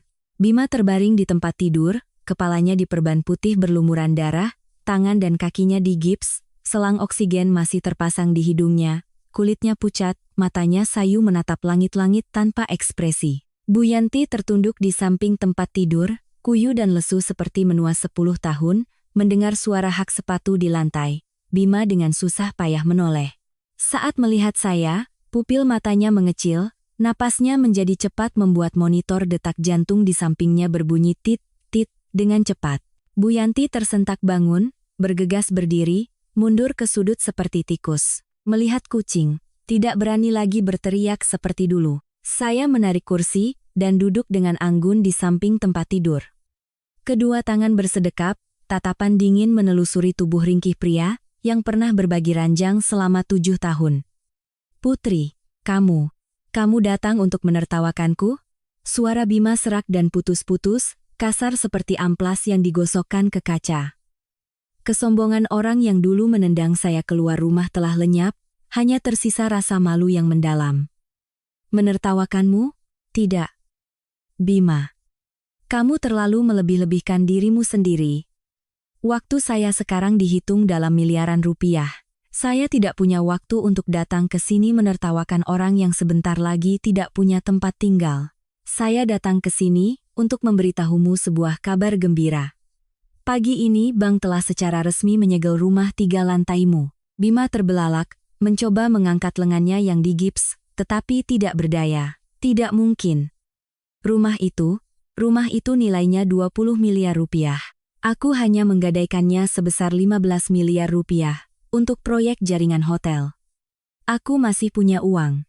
PT Jaya Abadi masih punya pabrik, masih punya stok barang. Aku belum kehilangan segalanya, ayah Vina tidak akan tinggal diam. Saya tertawa, tawa yang lepas, dan meledak di tengah suasana suram kamar rumah sakit. Tawa saya membuat Bu Yanti merinding, sementara Bima meringis karena panik. Pria ini sampai saat ini masih naif, mengira dirinya adalah seorang pengusaha yang punya aset, masih bermimpi tentang ayah dari selingkuhannya. Bima, oh, Bima, kebodohanmu benar-benar membuatku takyub. Kamu pikir PT Jaya Abadi masih punya pabrik? Kamu pikir stok barang di gudang itu milikmu? Apa kamu pernah membaca dengan teliti kontrak-kontrak yang kamu tanda tangani selama 3 tahun terakhir? Atau kamu hanya sibuk minum-minum menjamu klien lalu menandatanganinya dengan mata tertutup? Saya mengeluarkan setumpuk dokumen fotokopian dari tas tangan Hermes saya, melemparkannya ke atas selimut putih yang menutupi tubuh Bima. Buka matamu lebar-lebar dan lihat. Stok barang di gudang yang kamu banggakan itu sebenarnya sudah kamu tanda tangani sebagai jaminan utang kepada PT Kayu Sentosa sejak 6 bulan yang lalu dalam bentuk aset jaminan tanpa syarat. Pabrik PT Jaya Abadi, kamu juga sudah menandatangani kontrak pengalihan saham sebagai jaminan. Kapanpun PT Jaya Abadi melanggar kewajiban pembayaran, seluruh aset itu akan secara otomatis menjadi milik sah PT Kayu Sentosa. Dan kamu tahu kan, PT Kayu Sentosa itu milik siapa? Bima dengan susah payah melirik tulisan-tulisan tebal di atas kertas. Tanda tangan yang familiar miliknya sendiri terpampang jelas di sana. Tenggorokannya mengeluarkan suara tercekat seolah ada yang mencekiknya. Putri, kamu sudah merencanakan untuk menjebakku sejak 6 bulan yang lalu. Kamu sudah berencana untuk merebut perusahaanku sejak saat itu. Jangan gunakan kata merebut di sini. Aku hanya sedang melindungi apa yang seharusnya menjadi milikku.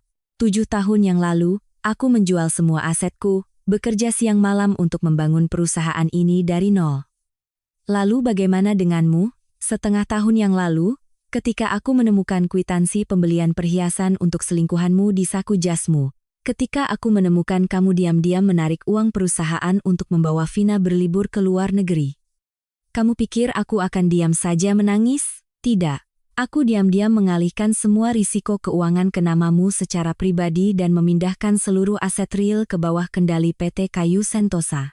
Saya berdiri, membungkuk mendekati wajah Bima, menatap lurus ke matanya yang terbuka lebar penuh ketakutan. Kamu pikir kamu direktur utama? Di mataku, kamu hanyalah boneka yang namanya tertera sebagai badan hukum untuk menanggung utang. 3 miliar rupiah di rekening tambahan yang baru saja dibawa kabur oleh Vina. Kamu pikir itu keuntunganmu? Itu adalah pinjaman tanpa agunan yang sengaja aku biarkan kamu tanda tangani sebagai pinjaman atas nama pribadi. Sekarang dia kabur membawa uang, dan kamu, sebagai orang yang namanya tertera pada pinjaman itu, bersiaplah untuk diadili karena kasus penggelapan aset. Rumah hilang, perusahaan hilang, kekasih kabur membawa uang, utang menumpuk. Bima, aset yang kamu banggakan untuk menghinaku, sebenarnya hanyalah bom waktu yang aku pasang sendiri di tubuhmu.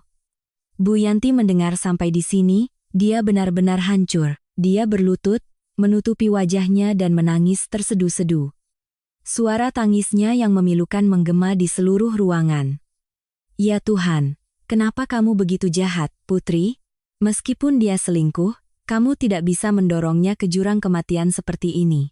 Suami istri sehari, 100 tahun kebaikan, kamu melakukan ini berarti kamu mendorong ibu dan anak ini ke jalan buntu. Apa kamu tidak takut karma? Saya berbalik dengan cepat, mata saya menyala-nyala karena marah menatap wanita tua yang sedang meronta-ronta di lantai. Ibu diam, karma. Saat ibu dan putramu memaksa saya menandatangani surat cerai, mengusir saya di tengah hujan badai, melemparkan 300 juta rupiah lalu memakiku sebagai anjing parasit, apa ibu memikirkan 100 tahun kebaikan? Ibu menghasut putramu untuk meninggalkanku demi menikahi putri seorang ketua dewan direksi untuk mengeruk hartanya. Apa ibu memikirkan karma? Perbuatan jahat akan mendapat balasan yang setimpal. Saya tidak mendorong kalian ke jurang kematian. Keserakahan dan ketidaktahuan berterima kasih, kalianlah yang telah menggali kubur kalian sendiri. Bima terbaring di tempat tidur, air mata mengalir dari sudut matanya yang sayu, membasahi perban. Penyesalan yang terlambat mulai menggerogoti hatinya. Tetapi semuanya sudah terlambat, dia telah dengan tangannya sendiri membuang berlian yang tak ternilai, untuk memungut pecahan kaca yang melukai tangannya. Saya merapikan pakaian saya, tidak mau melihat lagi kedua orang yang menyedihkan itu. Kebenaran tentang aset telah terungkap. Semua ilusi Bima telah hancur menjadi debu. 2 minggu setelah pertemuan di rumah sakit, badai benar-benar menerjang dan menyapu bersih semua sisa-sisa keluarga Suryo. Karena tidak lagi mampu membayar biaya kamar VIP dan biaya perawatan mahal lainnya, Bima dipindahkan oleh rumah sakit ke bangsal perawatan pasien berat dengan menggunakan kartu BPJS di kelas biasa. Tetapi penderitaan tidak berhenti di situ. Tepat saat Bima baru saja diizinkan pulang oleh dokter dengan tubuh yang cacat, harus berjalan menggunakan kruk dan mengenakan penyangga leher, para rentenir yang dipinjam uangnya oleh Bu Yanti sebesar 950 juta rupiah, telah datang ke gerbang rumah sakit untuk menagih utang. Rumah telah disita oleh bank, perusahaan dibekukan. Ibu dan anak itu resmi menjadi tunawisma, tidak punya uang sepeser pun, hidup bersembunyi di bawah jembatan atau emperan toko di pasar darurat. Saya tidak secara aktif mencari berita tentang mereka, tetapi dunia bisnis di Jakarta sangat kecil. Cerita tentang mantan direktur utama yang harus memulung di malam hari untuk menghindari utang dan ibunya yang harus meminta-minta nasi dari panti sosial dengan cepat sampai ke telinga saya. Saya mendengarnya hanya dengan menyunggingkan senyum sambil terus menandatangani proyek-proyek bernilai ratusan miliar rupiah dari PT Kayu Sentosa. Tetapi orang-orang yang terdesak seringkali melakukan tindakan yang paling tidak tahu malu. Suatu Jumat sore, hujan kembali turun. Saya melangkah keluar dari gedung perkantoran kelas A di Pusat Distrik Bisnis Jakarta. Diikuti oleh 2 asisten dan pengawal. Mobil Maybach hitam mengkilap sudah terparkir di lobi. Tepat saat saya hendak masuk ke mobil, sesosok tubuh compang-camping basah kuyup melompat keluar dari sudut petak tanaman, melawan hadangan dari petugas keamanan gedung. Itu adalah Bu Yanti, wanita yang pernah menyebut dirinya sebagai nyonya kelas atas, yang biasa mengenakan kebaya beludru, kalung mutiara, kini tampak kuyu dan kotor seperti pengemis, rambutnya basah oleh air hujan, pakaiannya berlumpur. Tepat di belakangnya, Bima dengan susah payah berjalan menggunakan kruk kayu, seluruh tubuhnya gemetar karena kedinginan dan kesakitan. Putri, jangan pergi. Ibu mohon berhenti sebentar untuk bicara dengan ibu. Para pengawal saya langsung maju menghalangi, bersiap untuk mengamankannya, tetapi saya mengangkat tangan memberi isyarat agar mereka berhenti. Saya berdiri di bawah payung hitam besar yang dipegang oleh asisten saya, tatapan tajam dari atas menatap kedua orang yang menggigil di bawah hujan. Pemandangan ini sangat mirip dengan malam saat mereka mengusir saya dari rumah, hanya saja posisi kami sekarang telah benar-benar terbalik. Kita tidak punya apa-apa lagi untuk dibicarakan. Kalian mengikutiku sampai ke sini untuk apa? Mau aku panggil polisi untuk membawa kalian berdua ke kantor polisi karena telah mengganggu? Bu Yanti sama sekali tidak takut dengan ancaman saya. Dia tiba-tiba berlutut di tengah genangan air hujan di atas lantai marmer. Dia membenturkan kepalanya berulang kali. Suara gedebuk terdengar di antara suara guntur yang menggelegar. Putri, Ibu bersujud memohon ampun padamu, ibu ini binatang, ibu lebih rendah dari binatang. Mata ibu buta karena ikut-ikutan Vina untuk mengusirmu, sekarang ibu dan anak ini hidup lebih buruk dari kematian. Para rentenir setiap hari mengejar dan memukuli. Bima sakit tidak punya obat, lukanya infeksi bernanah. Ibu sudah 3 hari tidak makan nasi. Kamu yang berhati mulia, kamu kan ketua dewan direksi yang kaya raya, berbelas kasihanlah berikan ibu dan anak ini jalan hidup. Ibu mohon, maafkan Bima, berikan dia sedikit uang untuk berobat.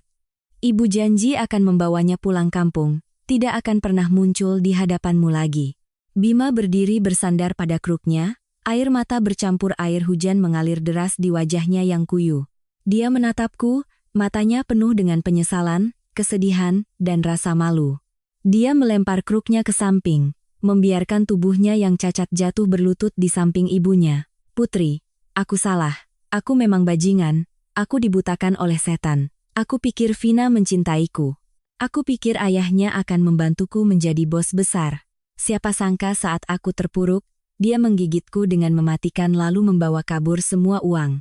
Selama di rumah sakit tidak ada siapa-siapa di sampingku, aku baru sadar di dunia ini hanya kamu yang tulus mencintaiku. Selama 7 tahun, kamu merawatku dari makan sampai tidur. Aku rindu masakanmu, aku rindu malam-malam, saat kamu memijat punggungku. Putri, demi 7 tahun pernikahan, apa kamu tega melihatku mati di jalanan? Bisakah kita mulai dari awal lagi? Aku akan menjadi petugas kebersihan, menjadi satpam di perusahaanmu. Aku akan menggunakan sisa hidupku untuk menebus kesalahanku padamu. Saya berdiri diam mendengar permohonan yang menyayat hati, pengakuan dosa yang terlambat dari kedua orang yang pernah mendorong saya ke jurang kematian. Pernah ada saatnya, saya sangat ingin mendengar kalimat, "Aku salah" dari mulut Bima, tetapi sekarang ketika diucapkan oleh orang yang putus asa, saya hanya merasa mual. Mereka sama sekali tidak menyesal telah menyakitiku. Mereka hanya menyesal telah salah memilih orang untuk dikeruk hartanya, menyesal karena tidak menyadari bahwa sayalah tambang emas yang sebenarnya. Jika Vina tidak kabur, jika ayahnya benar-benar menyuntikkan 50 miliar rupiah, apakah ibu dan anak ini akan berlutut di bawah hujan meminta maaf padaku seperti ini? Tentu saja tidak. Mereka akan sedang berpesta merayakan dan terus mengutukku sebagai pecundang. Saya melangkah maju, hak sepatu bertatahkan berlian berkilauan memantulkan cahaya lampu jalan yang remang-remang. Mulai dari awal.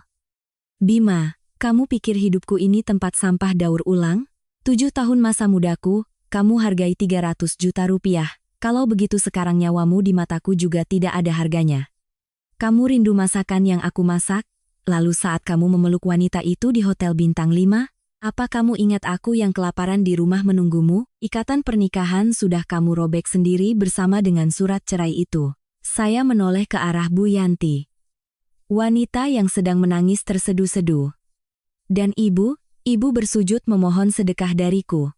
Saat aku mengemasi pakaian dan melangkah keluar rumah, ibu berdiri di sana dengan tangan di pinggang, mengutukku sebagai pembawa sial. Melarangku membawa apapun. Aku sudah bersumpah di bawah hujan hari itu. Penghinaan ini akan kubalaskan berlipat ganda. Sekarang kalian sudah mengerti bagaimana rasanya dibuang di tengah jalan kehujanan kepanasan?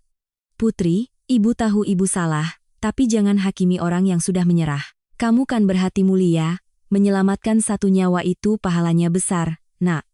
Saya tertawa, tawa dingin yang menembus hujan, menusuk langsung ke dalam ketidaktahuan malu mereka. Penyesalan orang jahat hanya muncul ketika karma datang. Menyelamatkan mereka bukanlah kemurahan hati, melainkan kekejaman terhadap diri sendiri. Saatnya mengakhiri drama ini dengan sebuah pisau pemutus hubungan. Hujan masih turun deras, membasuh ilusi terakhir dari pria cacat dan ibu tua serakah itu.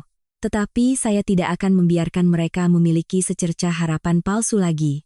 Saya perlahan memasukkan tangan ke dalam tas tangan, mengeluarkan setumpuk dokumen yang dibungkus plastik transparan, melemparkannya ke tanah yang basah kuyup tepat di depan Bima. Kamu selalu bilang kamu ditipu oleh Vina, dikhianati olehnya, kan? Kamu masih berpikir jika aku tidak ikut campur, keluarganya benar-benar akan memberimu 50 miliar rupiah untuk proyek, kan? Buka dan lihatlah.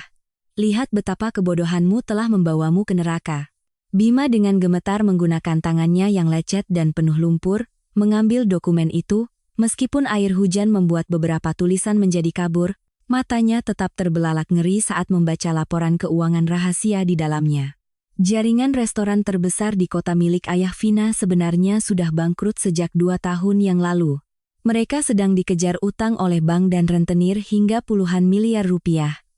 Dia mendekatimu, menggambarkan prospek investasi 50 miliar rupiah, bukan karena dia punya uang. Dia sedang mencari kambing hitam.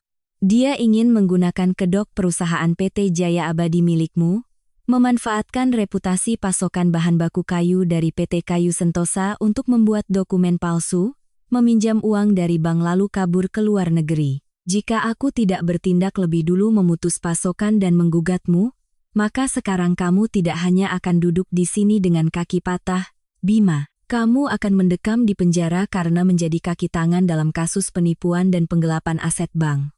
Bima ternganga, dadanya naik turun dengan cepat, otaknya seolah-olah kelebihan beban karena informasi yang begitu kejam.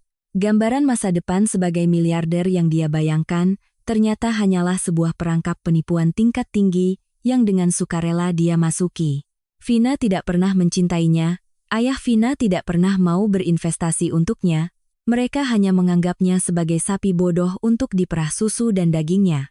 Tidak mungkin, Vina bilang dia mencintaiku, ayahnya menunjukkan buku tabungannya. Buku tabungan palsu harganya 10 juta rupiah satu buku. Kamu sudah jadi direktur bertahun-tahun tapi masih naif seperti anak TK? Kamu membuang berlian sungguhan. Seorang istri yang rela menjual darahnya untuk menghidupimu, hanya untuk memungut sampah yang dibungkus kertas kado. 3 miliar rupiah yang dibawa kabur oleh Vina sebelum melarikan diri. Itu adalah seluruh sisa uang PT Jaya Abadi. Dia memeras tetes darah terakhirmu sebelum membiarkanmu mati sendiri. Bima meraung seperti binatang buas yang terluka. Dia memukul-mukul dadanya dengan tinjunya, menyesal, gila, malu. Dia telah demi sebuah ilusi memaki-maki, mengusir wanita satu-satunya yang mencintainya tanpa syarat. Bu Yanti mendengar itu langsung pingsan di tempat, tubuhnya terkulai di genangan air hujan yang keruh. Saya menatap kedua orang yang sedang meronta-ronta di dalam kubangan lumpur yang mereka ciptakan sendiri. Kebencian di hati saya sepertinya telah lenyap. Bukan karena saya memaafkan, melainkan karena saya menyadari mereka terlalu menyedihkan hingga tidak pantas lagi untuk saya pikirkan atau benci sedetik pun. Drama ini sudah berakhir, Bima. Aku tidak berutang apapun padamu, dan aku selamanya tidak akan pernah memberimu sedekah sepeser pun. Sisa hidupmu, hiduplah dalam kecacatan, kemiskinan, dan penyesalan karena telah kehilangan istri sepertiku. Itulah hukuman paling berat dari Tuhan atas pengkhianatanmu. Saya berbalik dan melangkah masuk ke mobil Maybach yang mewah. Sebelum pintu mobil tertutup, saya meninggalkan satu kalimat terakhir, setajam pisau yang memutus semua ikatan. Jangan pernah muncul di hadapanku lagi. Lain kali jika aku masih melihat kalian mencegat mobilku, yang akan menanti kalian adalah mobil sampah, bukan kata-kata. Pintu mobil tertutup rapat, mengisolasi sepenuhnya suara raungan, tetesan air hujan yang dingin, dan bayangan kelam masa lalu. Mobil melaju dengan mulus di jalanan Jakarta yang terang benderang. Saya bersandar di kursi kulit yang empuk, memejamkan mata. Hati saya tenang seperti danau di musim gugur. Tidak ada lagi rasa sakit, tidak ada lagi amarah. Saya telah secara pribadi mengakhiri pernikahan yang beracun dan mengubur para pengkhianat itu di lubang yang telah mereka gali untuk saya. Langit esok akan cerah dan saya, Putri Wijaya, akan terus melangkah di jalan yang penuh dengan mawar yang saya tanam sendiri. Dengan segala kebanggaan dan kekuatan seorang wanita yang pernah melewati kematian untuk dilahirkan kembali. Orang-orang yang hidup dengan tipu daya, seringkali berkhayal bahwa mereka bisa dengan mudah mengakali hukum dan hukum karma. Vina pun tidak terkecuali. Setelah berhasil menguras habis 3 miliar rupiah uang tunai dari rekening tambahan Bima dan membawa kabur kotak perhiasan berlian, dia yakin bahwa dia telah mendarat dengan selamat. Dia sudah menyiapkan tiket pesawat kelas bisnis langsung ke Singapura, berniat membawa uang itu untuk melarikan diri, meninggalkan direktur gadungan, dan ayahnya yang terlilit utang di Indonesia untuk menanggung akibatnya. Tetapi Vina tidak tahu bahwa sejak dia membawa tas Hermes keluar dari Villa Bima, setiap gerak-geriknya sudah berada dalam pengawasan saya. Sudah saya katakan, perangkap yang saya pasang ini tidak akan melewatkan siapapun, terutama orang yang telah menginjak-injak harga diri saya untuk masuk ke rumah itu. Pukul 9 pagi di Bandara Internasional Soekarno-Hatta, Vina tampil memesona dengan gaun sutra bermerek, mengenakan kacamata hitam besar yang menutupi separuh wajahnya, dengan angkuh menarik kopernya masuk ke area counter check-in VIP. Dia menyerahkan paspornya kepada petugas imigrasi dengan sikap seorang putri bangsawan yang akan berlibur. Tetapi hanya beberapa menit setelah paspornya dipindai, suara tit, kesalahan terdengar dari sistem. Dua petugas keamanan bandara berseragam lengkap mendekat. Maaf, Nona Vina Lestari. Paspor Anda telah dimasukkan ke dalam daftar cekal sementara oleh Direktorat Jenderal Imigrasi. Mohon ikut kami ke ruang pemeriksaan untuk bekerja sama dalam penyelidikan kasus penipuan keuangan dan penyembunyian aset. Wajah Vina pucat pasi, tangannya yang memegang ponsel mahal gemetar. Apa-apaan ini? Saya ini putri dari grup restoran terbesar di kota ini. Kalian tahu siapa ayah saya sampai berani mencegat saya? Saya mau berlibur, menyembunyikan aset apa? Kalian salah orang. Cepat kembalikan paspor saya, kalau saya ketinggalan pesawat, kalian bisa ganti rugi. Dia masih mencoba bersikap angkuh, menggunakan gelar putri hayalannya itu, untuk mengancam petugas keamanan. Tetapi hukum tidak peduli dengan ancaman dari seseorang yang sedang diselidiki. Dia dengan cepat digiring ke ruang tunggu khusus. Dan di sana, saya sudah duduk di sofa kulit hitam, dengan santai menyeruput secangkir teh panas. Menunggunya. Pintu ruangan terbuka, saat melihat saya duduk dengan kaki disilangkan, dengan anggun di tengah ruangan dengan dua pengacara berdiri di belakang dengan hormat. Mata Vina terbelalak hingga seolah-olah akan pecah. Kesombongannya, penampilan luarnya yang glamor langsung runtuh, digantikan oleh kepanikan yang luar biasa. Putri Wijaya, kenapa kamu di sini? Kamulah yang melaporkan aku ke polisi, kan? Kamu dendam pribadi karena aku merebut suamimu, jadi kamu memfitnahku menyembunyikan aset, kan? Jangan pikir kamu jadi pemilik perusahaan kayu itu lalu bisa berbuat seenaknya. Saya meletakkan cangkir teh di atas meja. Suara keramik yang beradu terdengar keletak kering. Saya menatap wanita ketiga, yang pernah dengan angkuhnya berdiri di ruang tamu rumah saya. Melemparkan 50 juta rupiah ke lantai untuk mengusir saya. Seperti mengusir anjing. Vina, kamu masih suka menggonggong sembarangan seperti saat pertama kali aku bertemu denganmu? Ya? Fitnah? Kamu pikir hukum di Indonesia ini main-main? Hanya dengan satu panggilan telepon fitnah dariku, petugas imigrasi akan mencegatmu? Kamu terlalu meremehkan kemampuan aparat penegak hukum. Saya memberi isyarat kepada pengacara di belakang saya. Dia maju selangkah, membuka tas kerjanya, mengeluarkan setumpuk dokumen bercap merah dan meletakkannya di atas meja. 3 miliar rupiah, yang baru saja kamu transfer ke rekening bank luar negeri pagi ini sebenarnya adalah dana pencairan dari kontrak pinjaman, tanpa agunan yang baru saja diterima oleh PT Jaya Abadi dari bank seminggu yang lalu. Bima telah menandatangani surat jaminan atas nama pribadinya untuk meminjam uang itu guna membayar denda keterlambatan proyek. Tindakanmu menggunakan kartu tambahan untuk menarik habis 3 miliar rupiah itu dan melarikan diri, secara hukum adalah tindakan penggelapan aset lembaga kredit dalam konteks PT Jaya Abadi, yang sedang dalam penyelidikan kebangkrutan. Wajah Vina pucat seperti kertas, bibirnya terus bergerak, tetapi tidak bisa mengeluarkan suara. Belum selesai. Kamu pikir berlian yang kamu bawa itu hadiah cinta dari suami bajingan itu?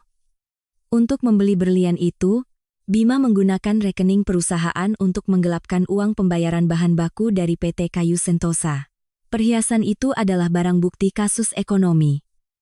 Polisi ekonomi sudah mengeluarkan surat perintah penyitaan. Kamu membawa barang bukti berniat melarikan diri ke luar negeri. Kamu pikir bisa lolos dari hukuman penjara berapa tahun? Kamu bohong. Mas Bima bilang itu uang pribadinya. Aku tidak tahu apa-apa. Aku tidak menipu. Aku tidak menggelapkan. Kembalikan pasporku. Aku harus pergi ke Singapura. Vina meraung-raung. Dia menerjang hendak merebut dokumen di atas meja. Tetapi petugas keamanan telah menahan kedua tangannya dengan erat. Tas tangan Hermes mahalnya jatuh ke lantai, mengeluarkan kotak beludru berisi berlian berkilauan. Sesuatu yang pernah dia anggap sebagai trofi kemenangan paling gemilang saat merebutnya dari tangan saya. Saya berdiri, perlahan mendekatinya. Saya menatap lurus ke matanya yang basah oleh air mata karena panik dan takut. Kamu benar satu hal, Vina. Pria itu seperti pakaian, sudah ketinggalan zaman harus diganti.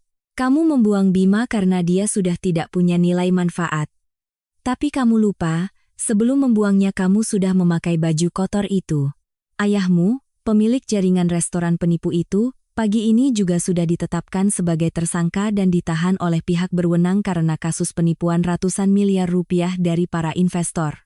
Gelar putri bangsawanmu, kekayaan 50 miliar rupiah, yang kamu gunakan untuk menyindirku, semuanya hanyalah sampah. Saya membungkuk mendekati telinganya, setiap kata yang keluar sedingin es, menusuk langsung ke dalam kesombongannya. Hari saat kamu melempar uang ke lantai menyuruhku memungutnya, aku sudah bilang, aku dan ibuku memang miskin tapi tidak pernah harus membungkuk untuk memungut uang kotor dari perampok suami orang. Sekarang kamu tidak perlu lagi membungkuk untuk memungut uang karena seluruh asetmu akan disita. Bersiaplah untuk mengganti gaun sutramu ini dengan seragam narapidana. Di dalam sana tidak akan ada yang peduli kamu pakai parfum apa atau tas merek apa. Putri, kamu iblis.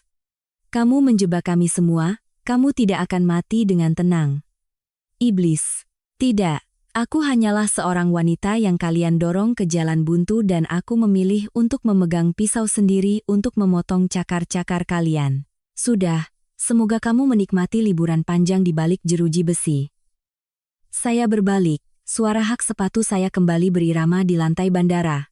Di belakang saya, Vina benar-benar hancur, jatuh tersungkur di lantai, menangis histeris memanggil nama ayahnya, memanggil nama pengacaranya dengan putus asa, tetapi tidak ada yang bisa menyelamatkannya lagi.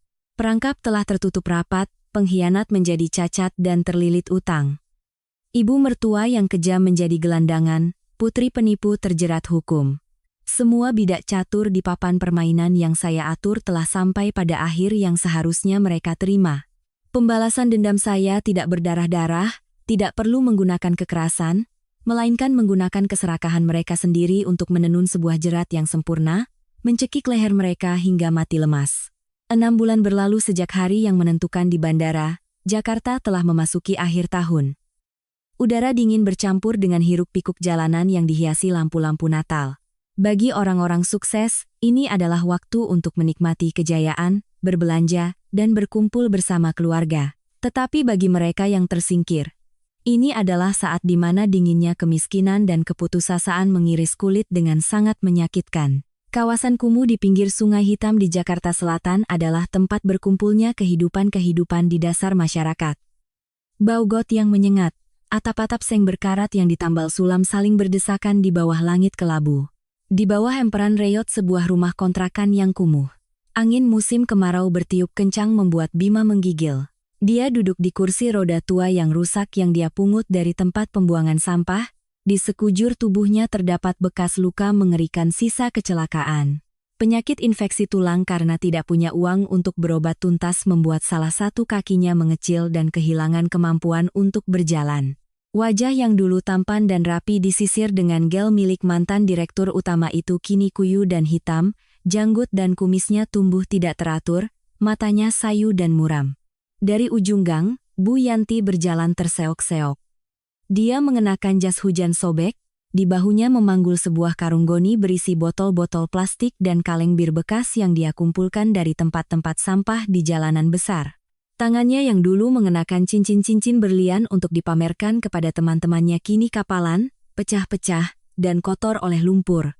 Dia batuk-batuk, terhuyung-huyung melempar karung goni itu ke tanah lalu duduk terkulai di teras yang basah, terengah-engah.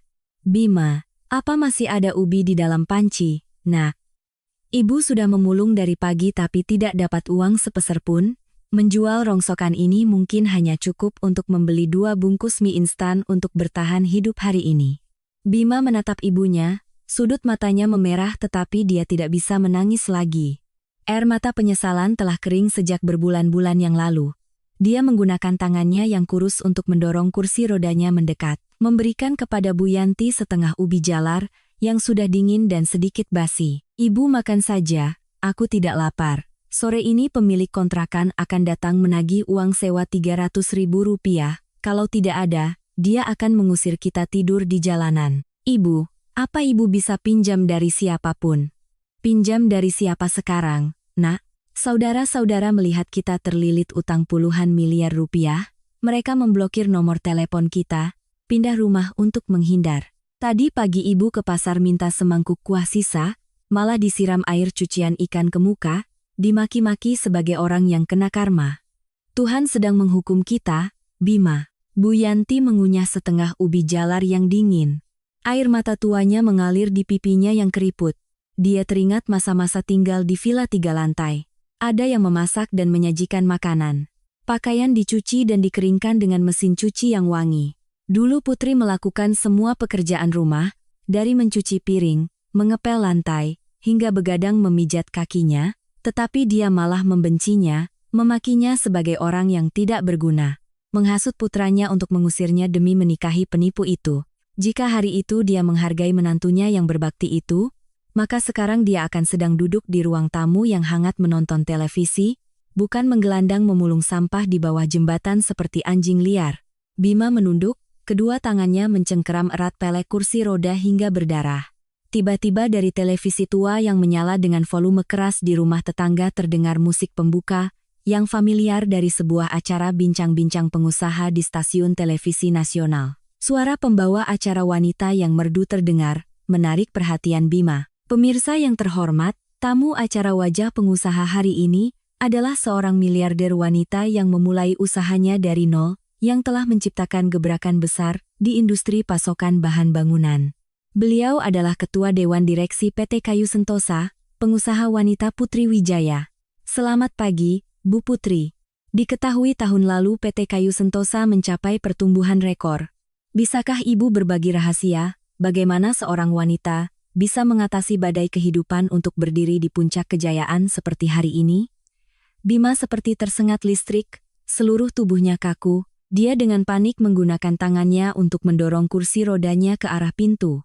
Menjulurkan lehernya untuk melihat melalui celah pagar rumah tetangga. Di layar televisi datar yang terang benderang, Putri muncul dengan sangat anggun mengenakan setelan jas putih yang elegan. Rambutnya disanggul rapi, memancarkan aura seorang wanita kuat yang berkuasa, percaya diri, dan sangat cantik. Matanya bersinar terang, senyumnya tenang, dan hangat tetapi juga penuh kebanggaan.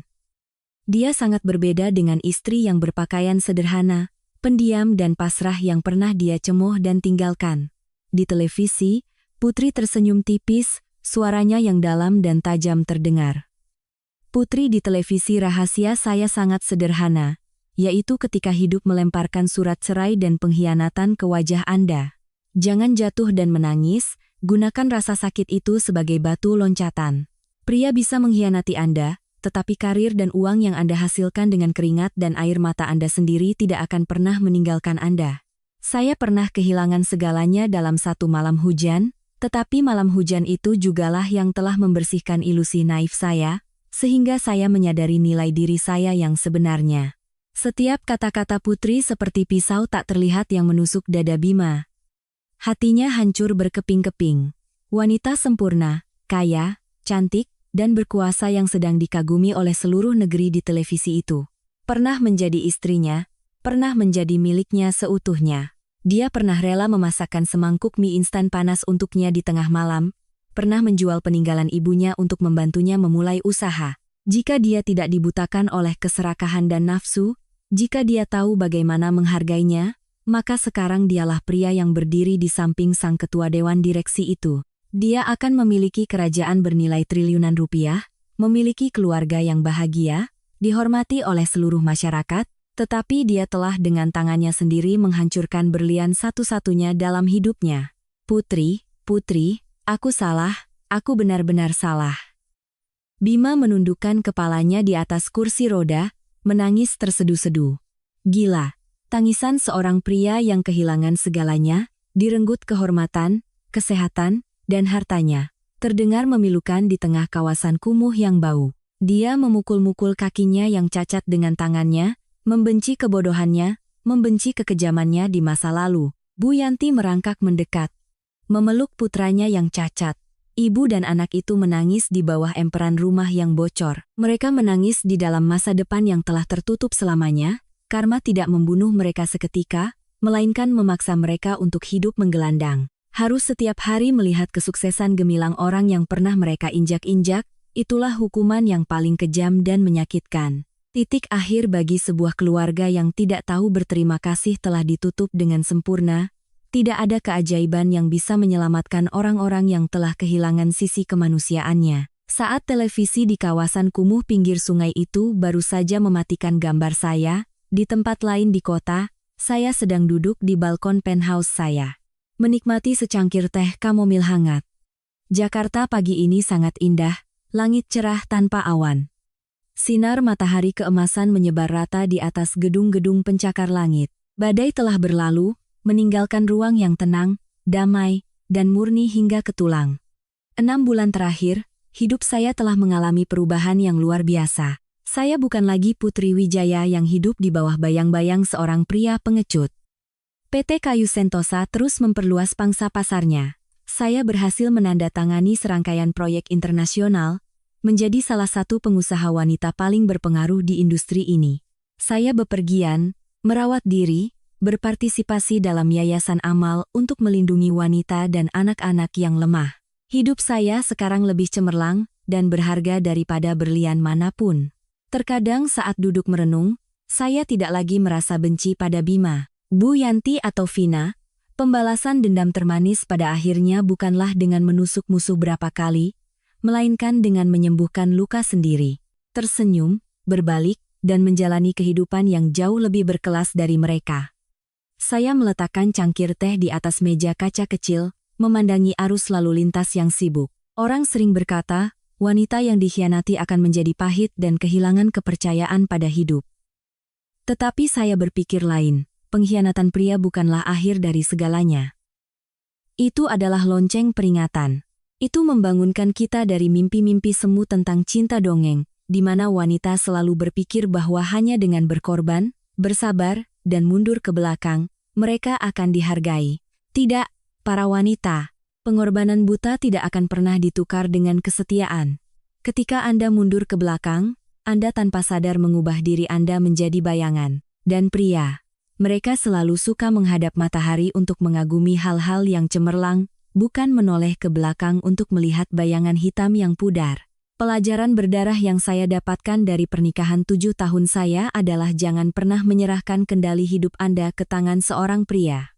Meskipun dia berjanji setia seumur hidup, meskipun dia berkata, kamu di rumah saja, biar aku yang urus dunia, jangan pernah percaya.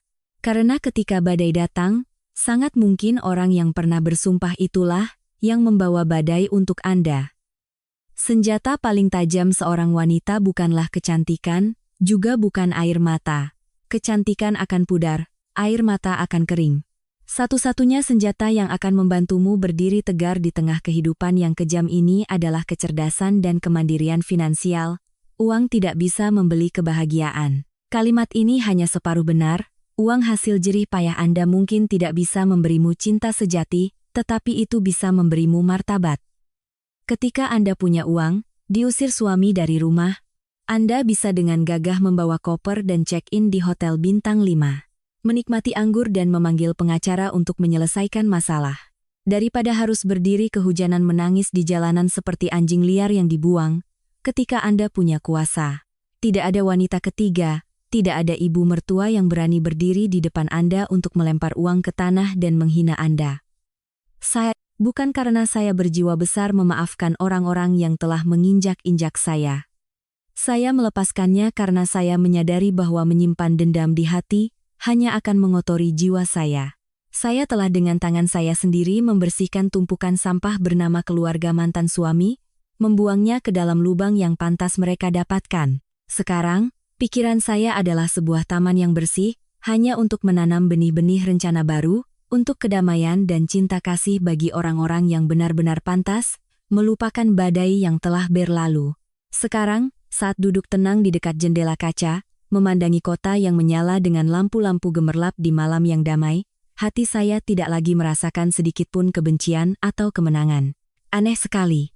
Ketika seseorang telah mencapai titik terendah dari rasa sakit dan pengkhianatan, yang tersisa pada akhirnya bukanlah hasrat untuk membalas dendam atau menekan orang lain hingga mati, melainkan sebuah ketenangan yang begitu ringan hingga tak terhingga. Melihat kembali diri saya di masa lalu, saya merasa kasihan pada seorang putri Wijaya yang pernah berkorban hingga melupakan dirinya sendiri, pernah bersabar menundukkan kepala, pernah menangis terseduh-seduh di tengah hujan dingin ketika dibuang tanpa belas kasihan oleh orang yang telah saya pertaruhkan seluruh masa muda saya. Wanita bodoh itu dulu berpikir bahwa hanya dengan berbesar hati, hanya dengan mundur ke belakang untuk mendukung suaminya, dia akan mendapatkan cinta yang tulus. Tetapi badai datang barulah kita tahu sifat asli seseorang, kekejaman keluarga mantan suami.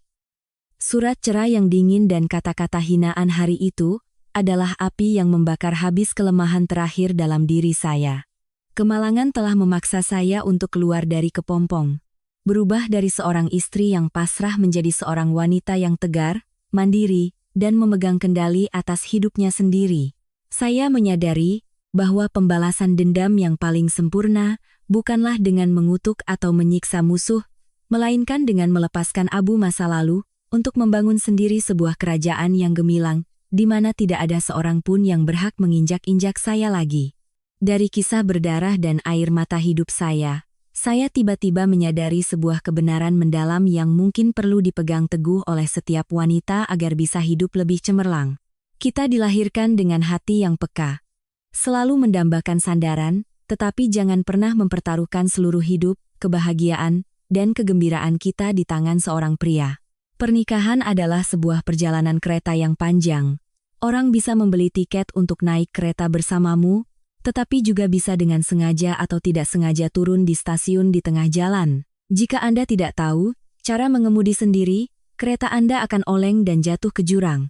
Jangan pernah percaya pada ilusi kalimat "kamu di rumah saja, biar aku yang urus dunia", karena sangat mungkin orang yang berjanji setia itulah yang membawa badai untuk merobek duniamu. Senjata pamungkas seorang wanita tidak terletak pada kecantikan yang memesona atau air mata yang lemah, melainkan pada kecerdasan dan kemandirian finansial. Uang hasil jerih payah Anda mungkin tidak bisa membeli cinta sejati, tetapi itu pasti bisa memberimu martabat dan hak untuk berjalan dengan kepala tegak. Ketika Anda punya kemampuan dan punya uang, jika suatu saat diusir di tengah hujan, Anda bisa dengan percaya diri memanggil taksi dan pergi ke hotel termewah untuk beristirahat, daripada harus meringkuk menangis di bawah emperan keputusasaan. Ubahlah rasa sakit menjadi baju zirah. Ubahlah cemoohan menjadi anak tangga untuk naik ke puncak diri sendiri. Jangan biarkan hidupmu menjadi benalu yang lemah yang menempel pada pohon lain. Jadikan dirimu sendiri sebagai pohon besar yang akarnya menancap kuat di tanah. Dengan sendirinya menjulurkan dahan menyambut sinar matahari yang hangat. Jika saat ini ada wanita yang sedang mendengarkan cerita ini, dan tanpa sengaja menemukan bayangan dirinya di dalamnya, sedang berjuang di tengah pengkhianatan atau tenggelam di dasar rasa sakit, maka janganlah menyerah. Izinkan dirimu menangis sekeras-kerasnya malam ini. Menangislah hingga semua amarah dan kekecewaanmu terkuras habis. Tetapi besok pagi saat bangun, usap air matamu, cuci mukamu hingga bersih, poleskan sedikit lipstik merah cerah, dan keluarlah bekerja. Hasilkan uang, hargai dan cintai dirimu sendiri. Langit runtuh pun, besok matahari akan tetap terbit dan fajar selalu menanti mereka yang tidak menyerah. Teman-teman terkasih, jika cerita saya menyentuh sedikit sudut hati Anda, atau memberi Anda sedikit motivasi untuk menjadi lebih kuat di tengah badai kehidupan, silakan tinggalkan beberapa baris komentar untuk berbagi dengan saya. Siapa tahu curahan hati tulus, Anda bisa menjadi cahaya penyelamat bagi jiwa lain yang sedang buntu di luar sana. Jangan lupa untuk menekan tombol suka dan berlangganan saluran ini agar kita bisa menjadi teman seperjalanan, saling menghangatkan melalui kisah-kisah kehidupan yang mendalam selanjutnya. Malam sudah larut, badai di luar sana juga sudah reda sejak lama, berganti dengan suasana yang jernih dan damai.